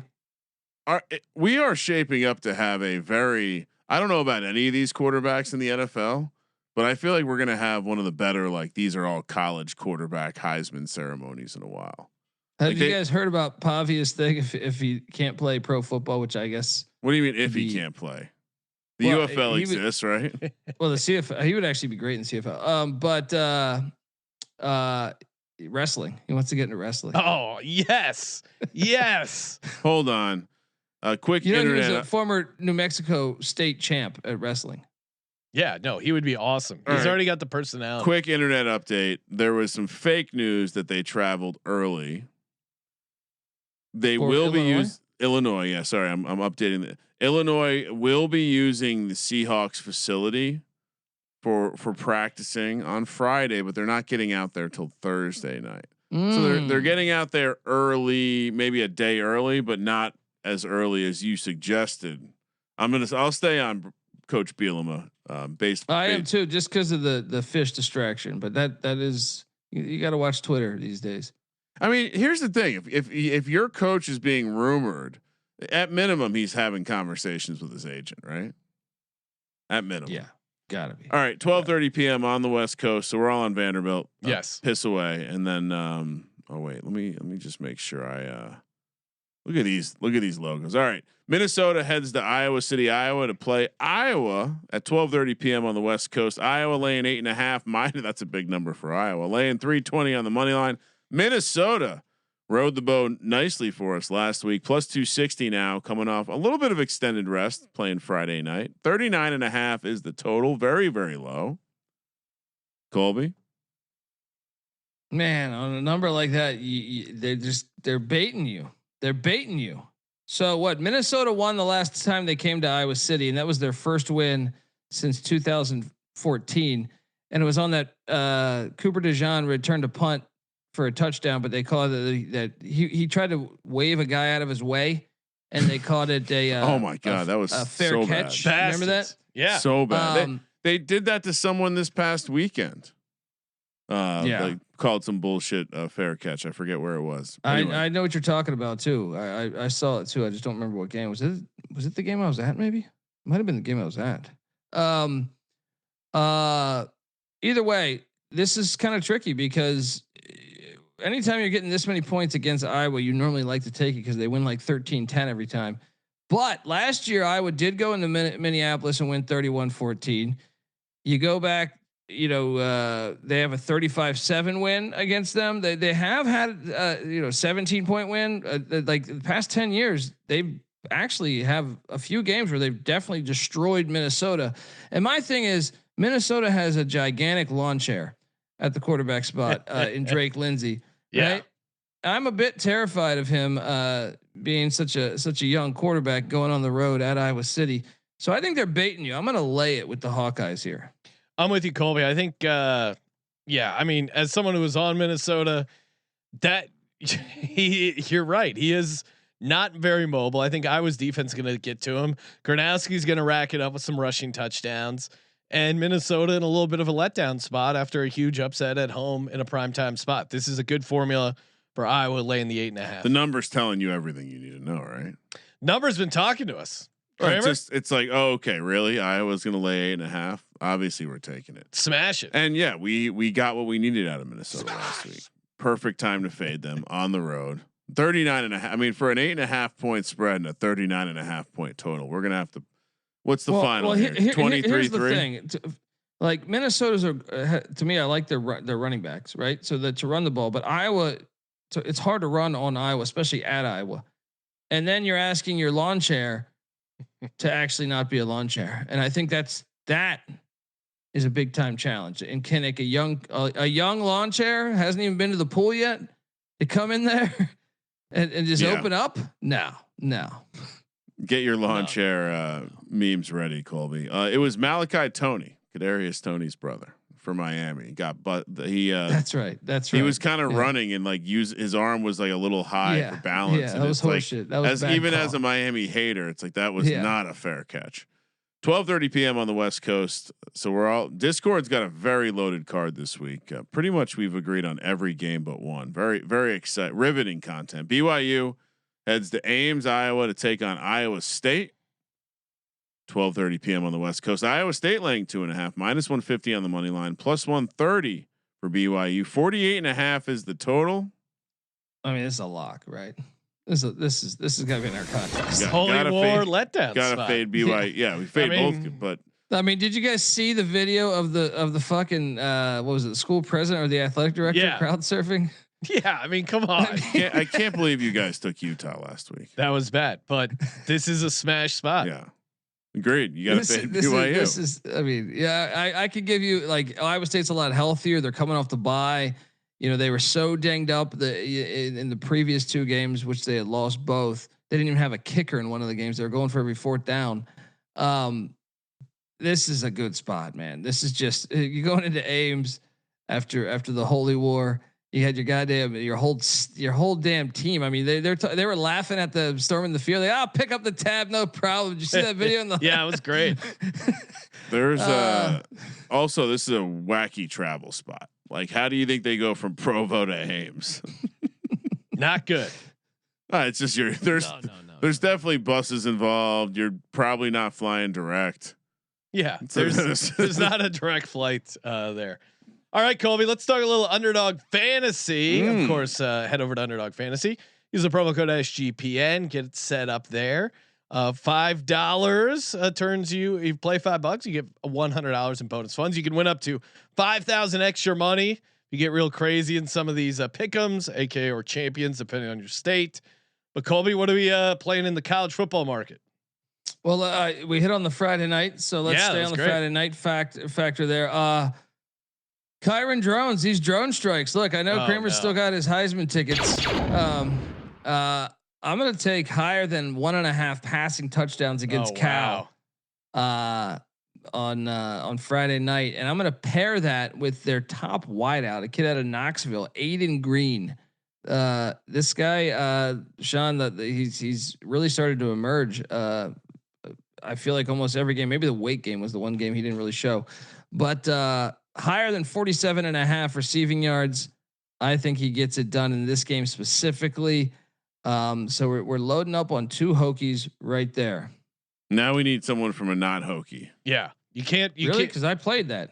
I already played that. That might be a state. Well, thing, so Colby's in a state where you can do same team okay. plays. Yeah, we were talking a little bit about this. The reverse correlation engine might not be all the way there. Let's find one more for folks like me and Sean who require a different. I pray for you guys. Thank you. Thank you. May I? Libs are killing us out here in California. Yeah. Should we just go to Vanderbilt and do a Pavia passing yards? Just Pavia to get. Well, yeah, they only have. That's all they passing have yards. is Pavia passing yards. I don't know though. I don't know. He loves running the ball too. Okay. How about let's go with I was gonna say how about have you driven a Gio Lopez lately? I worry we picked this guy because you love just doing the Gio Lopez bit. We've used him before and it hasn't gone well. I'll find someone else. Hang on. Jesus. I mean, how did he do last week? He looked all right though, but I feel like Virginia's defense, that's their flaw. They didn't look great. He went 19 for 35 for 167 yards. It's not best game of the season. All right. So maybe we don't electric. Maybe we don't use him. All right, hold on. Let's look at this Bama South Carolina game. South Carolina's defense is ass doo-doo play. So let's take Ty Simpson higher than 260.5 passing yards. Done. Easy. So we got Ty Simpson higher 260.5 passing yards, Aiden Green higher 47.5 receiving yards, and Kyron Drone strikes higher 1.5 passing touchdowns, which is a little spicy. $100 entry returns you $519. Sean, don't forget to use Boostober. Yes, I'll do a little Boostober over there. That's always fun. Nice little boost on there, and that gets it up to 6.44x. $50 max, but good times there. Underdog Fantasy promo code SGPN. We're also brought to you by Rhythm. The Rhythm is gonna betcha with picks, props, sides, totals. They got it all covered. Use the promo code SGPN25. Get you 25% off your Rhythm subscription. You can even use Rhythm for free, and of course, track your picks and plays. Track up to 5 college football plays in your model, and you could win $1,000. Who doesn't want a little free action there? Here's a play that Rhythm likes, and of course, you can build your own models. They like Arkansas State on the money line against Georgia Southern. That is on my model as well. The Sean SGPN model at -122 on the money line. Arkansas State. Download the Rhythm app today. Use the promo code SGPN25. And we're back talking Texas, heading to Starkville, Mississippi, aka Stark Vegas, to take on Mississippi State. Mississippi State 6.5 point home dogs, +210 on the money line. Texas lane or -250 on the money line. 45.5 is the total. Excellent find with the Texas logo here. Where are you at with Arch Manning? Oh my God, dude! I had Kentucky money line last week. Oh, that was brutal. That was a bad. Stoops is so dumb. Just how many tries inside the 2-yard line against the best part of Texas' entire team this year? Let's just go toe for toe.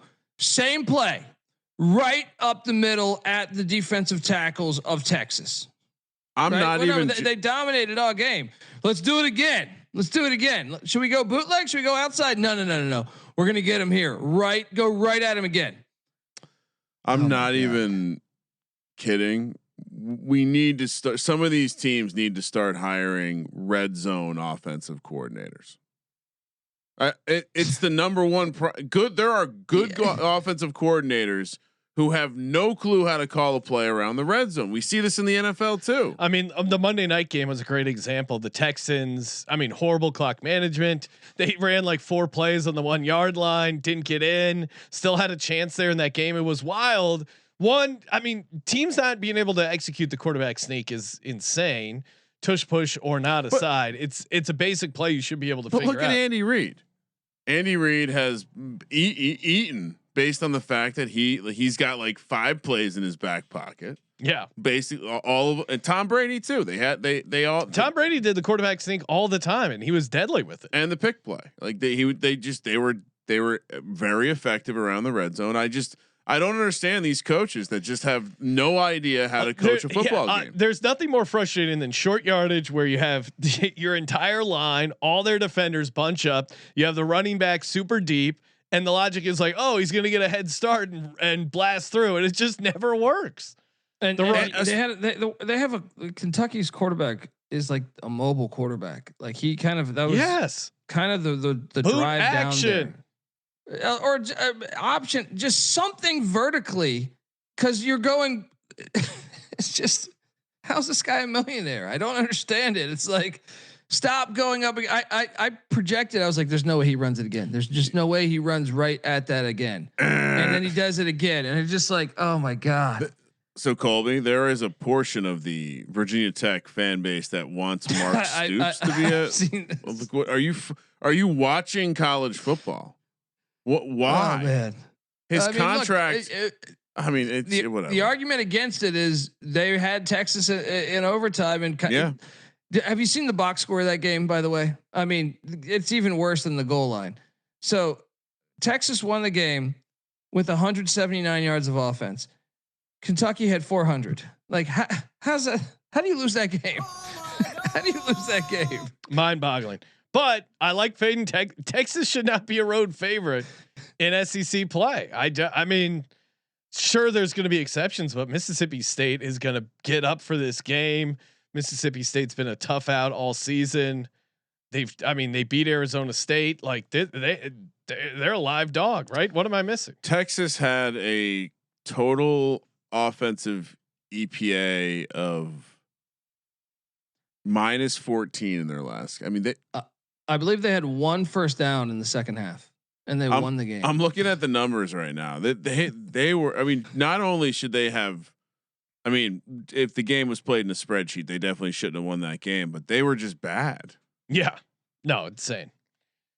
I'm back on away. We got to fade them here. I'm on Mississippi State. Kramer, what I are you still doing? don't know how good Mississippi State is. Like, but at the same time, like they at least, I feel like, have a pulse offensively where they can perhaps challenge Texas, and they have the better quarterback on the field. I actually think you can make a case that, as bad as Arch Manning was last week, he was 12 of 27. I guess Boley actually threw for a better percentage, but I think that was the most frustrating. That was just a slow kill. I think this is mostly 7 as well. I mean, I'm even seeing some 7.5s out there. We might want to. I'm going in.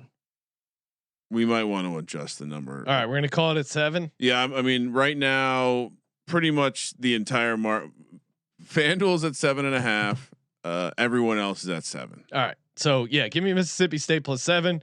Kramer, I assume you're not taking Arch, even though you love the Manning family. I mean, I do not love the entire family. I think the Manning cast is excellent.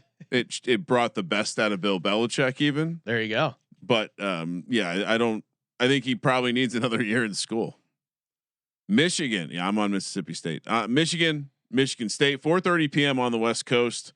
Heading to East Lansing, a big game for the Circa and their Michigan connections. Michigan State 14.5 point home dogs, plus 450 on the money line. Michigan -700, 48.5 is the total.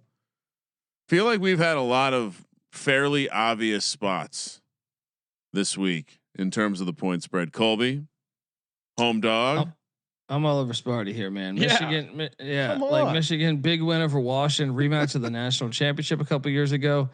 I know, like Michigan State, it's Jonathan Smith has been a weird vibe there, but they played him incredibly tough last year in Ann Arbor. Michigan ended up winning by 7. Now it's in East Lansing. You want to win the fan base back because with Jonathan Smith, it seems weird. He's a weird personality for I think what they've had historically, and I think this is your opportunity to. And 14.5 is a big number for a Michigan team that kind of just likes to sit on the ball, run the ball, power team. I'm on Sparty. Let's go. Yeah, and they might even shock the world here. I think they certainly hang around. 14.5, way too high. I'm pissed at myself for not taking BYU as the home dog in the rivalry game. I'm gonna go back to my guns and do it here with Sparty. Kramer, I assume you're on Michigan State. Again, these spots seem very obvious. He also popped up when I was just looking at stuff. $30 million buyout. Why do these universities bend over and for who? To get these guys to sign. There's like 2 agents that represent all these coaches. They just need to take them out on a boat. The colleges chain need to them up band, with some cinder blocks. Need to band together and try and eliminate the coach's leverage, but I don't think they can. But in many cases, these are public universities where it's like, yeah, it's not their money. It's just that's probably part of it.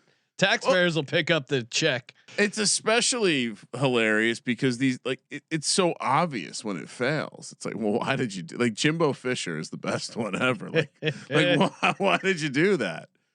All right. 4:30 p.m. on the West Coast. Good game here. Texas A&M heads down to Death Valley to take on LSU. LSU plus 2.5, plus 125 on the money line. Sorry, I was double checking that this number is still 2.5, which it is. Plus 125 on the money line. Texas A&M minus 145. 47.5 is the total. Been riding Texas A&M a little bit. They did not get it done for me last week. I don't know what to think about this LSU team. I think they I don't know. It just seems like they haven't been very good this year. Yeah, I mean Nussmeier has been a huge disappointment. I was optimistic that LSU would maybe take a step up here in the SEC. Certainly not the case. Nussmeier's been a huge disappointment. That being said, I think this is their spot here as a home dog in Death Valley at night. I mean, this goes back to the Mad Hatter days. I have to have a great reason not to take LSU as a home dog coming off a loss at night at Death Valley. The environment's going to be insane. And I think they get up for this game. So I am taking LSU here plus 2.5. A&M's just so much better. This point spread. I get it. I'm just telling you, LSU at home at night in Death Valley in a conference game where they're a dog. I'm going to be all over it. Colby. I mean, I get that angle. That's what makes this game so scary. I just don't think LSU is any good. When I look at Nussmeier's injured. He's clearly not healthy. The O line's terrible. They're 117th in rush offense, and I didn't check for this week, but last week I know if you take away the FCS game, they're actually in the late 120s in rush offense.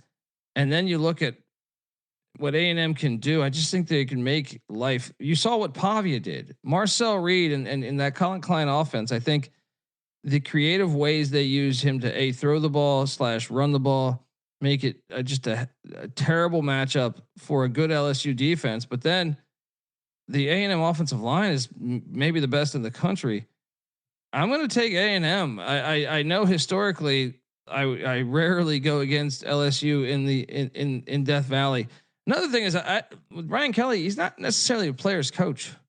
When chips are down, I don't know how much I like the tone of the locker room with Brian Kelly and his family going around. Yeah, they are been dabbling with some new metrics. Net points per drive. LSU 123rd in the country, and like Colby mentioned, dreadful running the ball as well. So I think they're just a bad matchup. The only bit you have is that they have an incredible home edge, and I think that's where the spread is kind of telling us everything we need to know. Typically, in a year where LSU's any good, they're not dogs to anyone at home. So give me Texas A&M. Yeah, the parade travels. Texas A&M's good on the road. Their team, obviously Texas A&M's been great.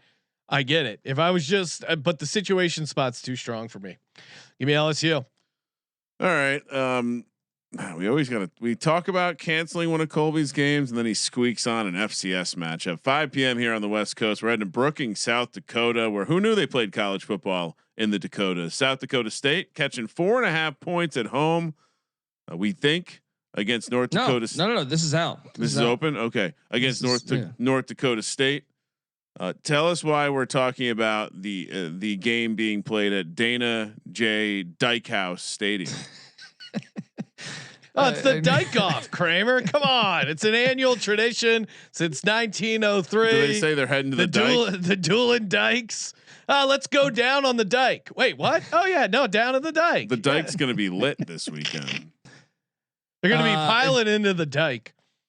We talk. Well, dike can be more than one thing. Yeah, I'm talking about the like a dam. The dam situation. Yeah. You don't want the water to break with the dike. No. Yeah, it can get really slippery. Colby, you got to take this South game Dakota. It's one of the best rivalries. One of the best rivalries out there, and we need Colby to do a ranking of his favorite one of the best rivalry games. Like what makes the cut for the top 25 best rivalries? This one might, especially when they play it at the Dyke House because it's outdoors. You just said it's one of the best.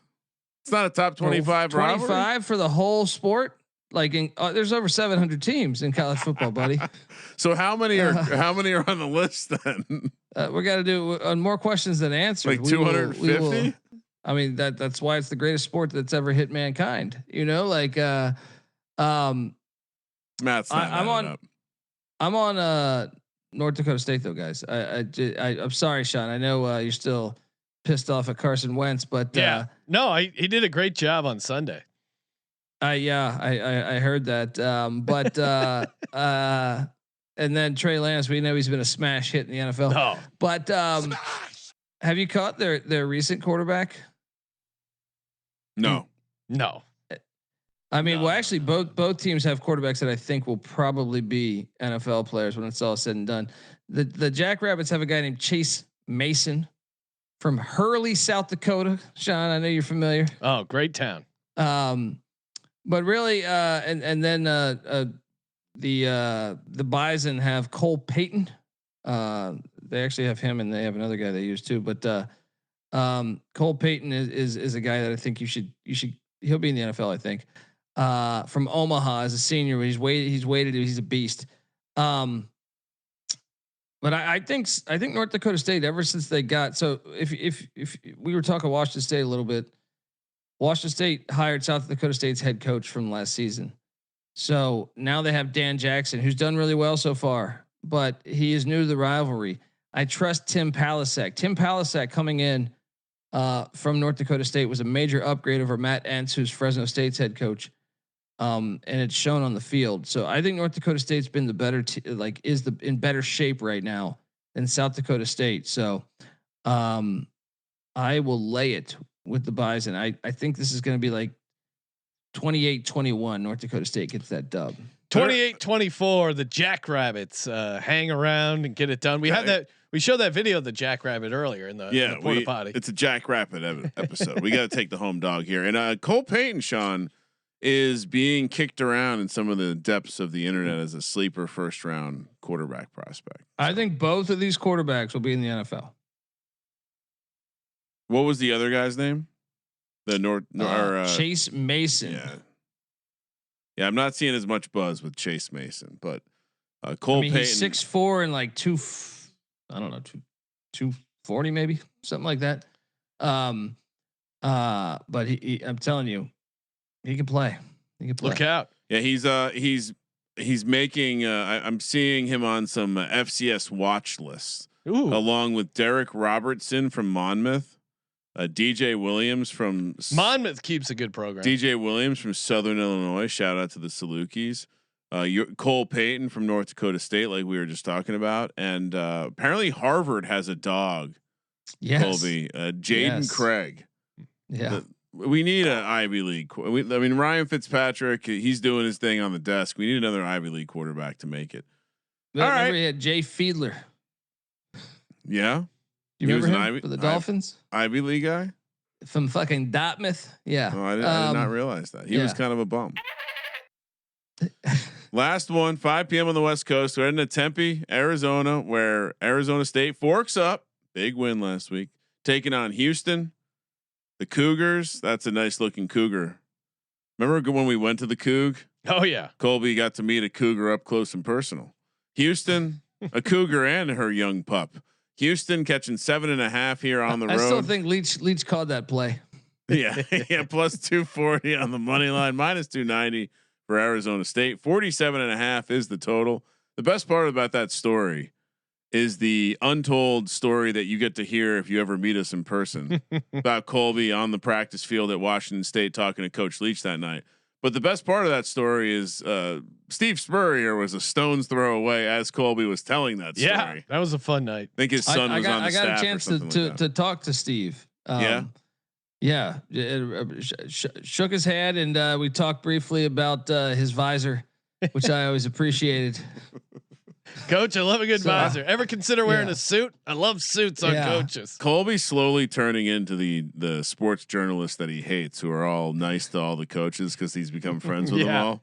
It's pretty hilarious. I never saw this coming. Colby, are we laying it here with Arizona State? It's a little bit of a letdown spot. No.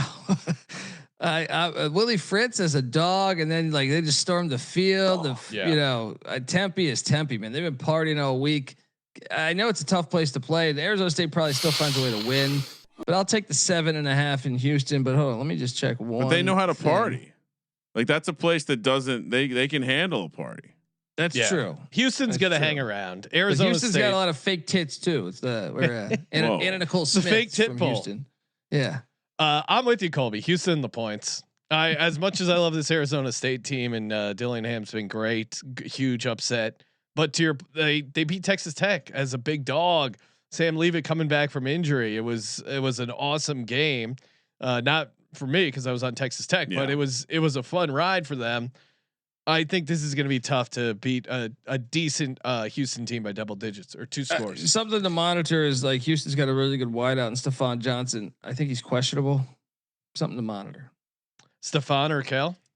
I like Colby with his coy injury updates from college because they don't have college injury reports. And it gives him a how about tonight, man? Tonight, oh man, I mean, we bet last night. We bet Western Kentucky on the show. We go in on the tops. Now, luckily, it hit tonight in overtime. But right before the kick, the line goes from like 3 to 6. They're dogs at La Tech. And you find out Maverick MacGyver's not playing. You're like, what the fuck, man? They didn't even have him as questionable. They didn't even have him as questionable. It's almost one of these things where it's worse to have the injury reports the way that they handle them now. Yes, one, I think I would have preferred before. It doesn't matter. B, we now know that if you rule someone out and then you decide to play them in the Big Ten, you only get hit with a $5,000 fine, which is comical for so many. It's 20 times a bigger fine for tortillas being thrown on them. I mean, just think about this. Insane. Violating the thing that is supposed to bring integrity to your game, which is a transparent injury report, allowing people to understand who has a chance to play, who doesn't. And when someone is ruled out and then they show up in the second half of the game and the fine is 1/20th, 5%. It's a joke. College football is a joke. No, it's always been like this. That's part of the allure. Is it's just random. It's just I'm laying it. Forks Wild up. West. Okay, I'm laying it. This is not a team that gets drunk and happy. Their coach understands how to ride a wave. All right, time for our lock, dog, and tease. Presented by MyBookie.ag. Promo code SGPN. Before we get to that, we do have breaking news just added to the merch store. By popular demand, everyone's favorite college football team, Saudi Arabia State. Get those things. They are going hot. Get your Saudi Arabia State t-shirt. Great job by Colby on the Photoshop there.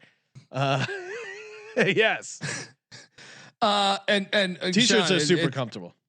So I don't know if you guys caught this storyline, and I don't even know, but real quick, the sorry. Holiday Bowl. We got up to 3XL too. Okay.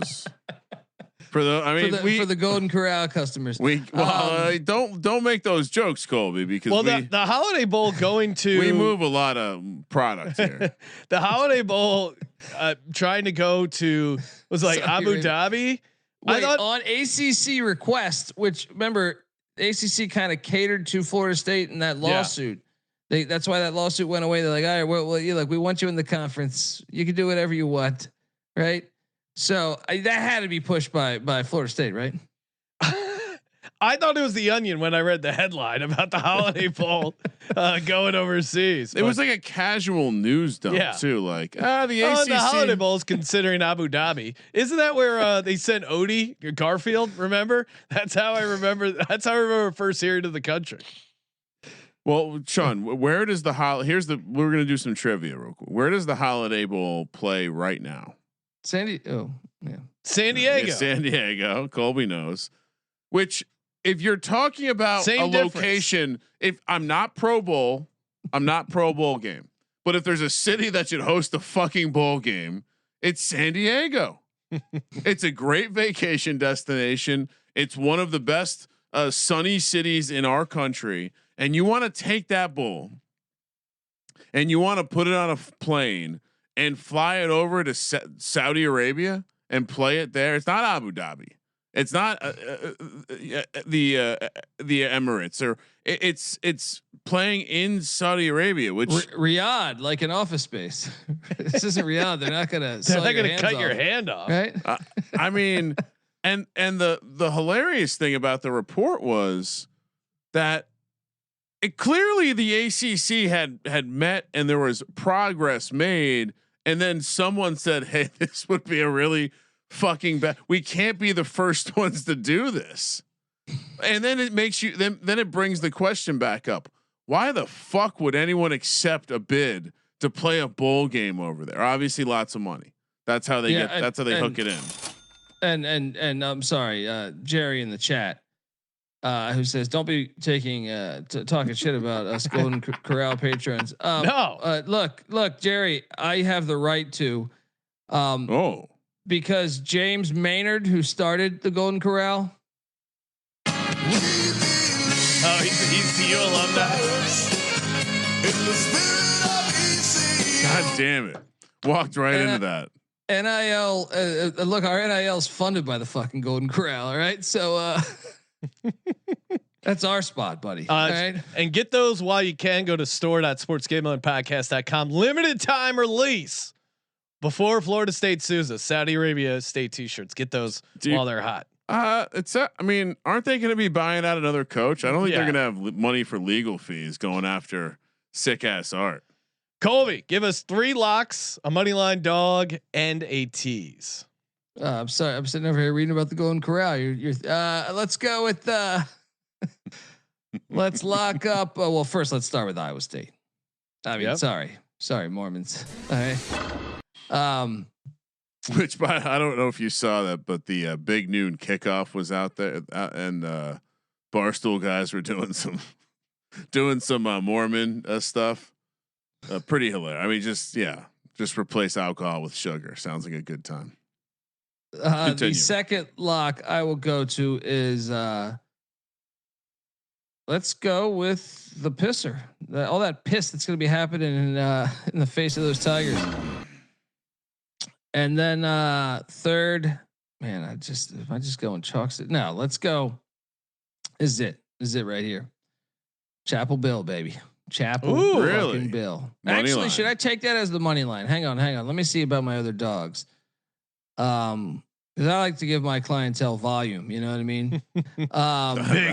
That's what Belichick likes too. Actually, no. Let's do Mississippi State money line. So just keep okay, plus 10.5 with UNC. Yeah, UNC plus 10.5. The tees. Let's do. I mean, let's bring Oklahoma to what is that? Plus 1.5. Yeah, 1.5. Let's do. Let's bring Iowa down to 2.5. Right. That's a good tease. I forgot Colby. Colby bought us Chapel Bill T-shirts. And then, you guys still have worn those, you pricks. Michigan State plus 20.5. That's why the whole season's been trash. All right. Michigan State plus 20.5. What could go wrong? Love it. Exciting tease. And Mississippi State plus 210 on the money line, which I also really like. Okay. So for me, it's going to be tough to be a little different than Colby, because I think we're on a lot of the same sides. Don't be then. Arkansas minus 2.5 as a lock. Iowa State minus 2.5 as a lock. Jesus, this. Actually, it changed UNC to money line. It's more likely Texas will find a way to fucking win by 1. Right? UNC is the one no one's seeing. They're gonna get Chops is right in the chat. The dog always hits. I faded Patty C for a long time and learned the hard way. This shit happens every year. UNC plus 320 on the money line for Colby. So I got Arkansas, Iowa State, and I'm going to take. Let's see the last. I like Iowa State. I like Vandy too, but Colby's already got Vandy. I'll go Oklahoma. You can take it. I'll go Oklahoma minus 4.5. I like that as well. For my dog, I will take Mississippi State on the money line, and that could be a fun parlay. Mississippi State, UNC. For my teas, let's see. Interesting teaser week. I will take. You could tease Nevada up to 27.5. I'm not going to do that. I will tease. There's some good value in those numbers there. I will tease. Let's see. Iowa down to 2.5. Great tease opportunity. Houston up to 13.5, and then LSU up to 8.5. Kramer, what do you got? I think we're all. I mean, it's you have to play Iowa State. Yeah, it's going to be on my card. I'm also going to take Iowa. Okay. I think this number tells you everything you need to know. I'm also going to take Texas A&M one more time. Now, what is their 2.5? Laying 2.5. Okay. What's your money line dog? I mean, why aren't we making the money line dog Nevada on Friday night? I mean, I will be on it. Nevada feels plus like 1,000 on the money line. Some big game hunting. I mean, yeah, exactly. I'm going to be on it. Might as well be on it. Tease. Yes. Let's bring so many good opportunities here. Let's bring Arizona State down to 1.5. Okay. That's how you tease a game right there. Let's get Illinois up to 10.5. Okay. Feel like I'm on a roll right now. And then let's go. I kind of want one more dog. Yeah, let's go. Let's go Nevada up to 27.5. I liked what you said earlier. Parlay. Do we want to do Mississippi State UNC money line? That feels like a fun one. Can we just round robin it and include Nevada as well? Just in case. Mississippi State, Nevada, UNC money line round robin. I mean, what's the round robin? If we do, so what? It's 4 bets. Yep. And even if we, so what? I'll probably just 50 across. Wait, instead of Nevada, what if it's Michigan State? Oh, we just add that in the round robin. So a 4-team round robin. Yeah. So Colby doesn't like Nevada as much, it seems, but I think. Yeah, I like him first half money line. All right, so let's take Nevada out. Although Sean and I will also do a version with them. Okay. And make it Mississippi State, UNC, Michigan State. Money line round robin. All right, for our contest. Just we can't tell Derek about it. I think we take Iowa State laying the 2.5 as our consensus, right? It seems like everyone locked that up. Fine by me. Colby, do you want to go first then? Iowa State off the board. What else are you doing? Let's follow the piss. Vanderbilt minus 2.5. That could have also been a consensus. I will also, I didn't lock it up, but I'm going to be betting it. I'll also take Arkansas laying 2.5 for my play. Kramer, Iowa minus 8.5. Colby, what's your second play? Well, I mean, guys, we've had good success recently in the SEC, so let's take Oklahoma against Ole Miss. Oh, okay. Oklahoma minus 4.5. So now I'm up against it because I used Arkansas. Iowa State's our consensus. Oklahoma is my other lock. What am I going to do here? Oh, I think I'm going to take Mississippi State plus 7. To Colby's point, I think there's a good chance at the very least they hang around here. And we're favorite heavy, so we need a dog. Kramer, do we take the points with Nevada? Put your shirts on. Oh, Chapel Bill? Yeah, come on, Kramer. Chapel Bill, Blue Chew. Yeah, Bill. they're going against. Yeah, you know what? This is the 1 week I'm okay with that. I'll take UNC plus the points. This is a fun card.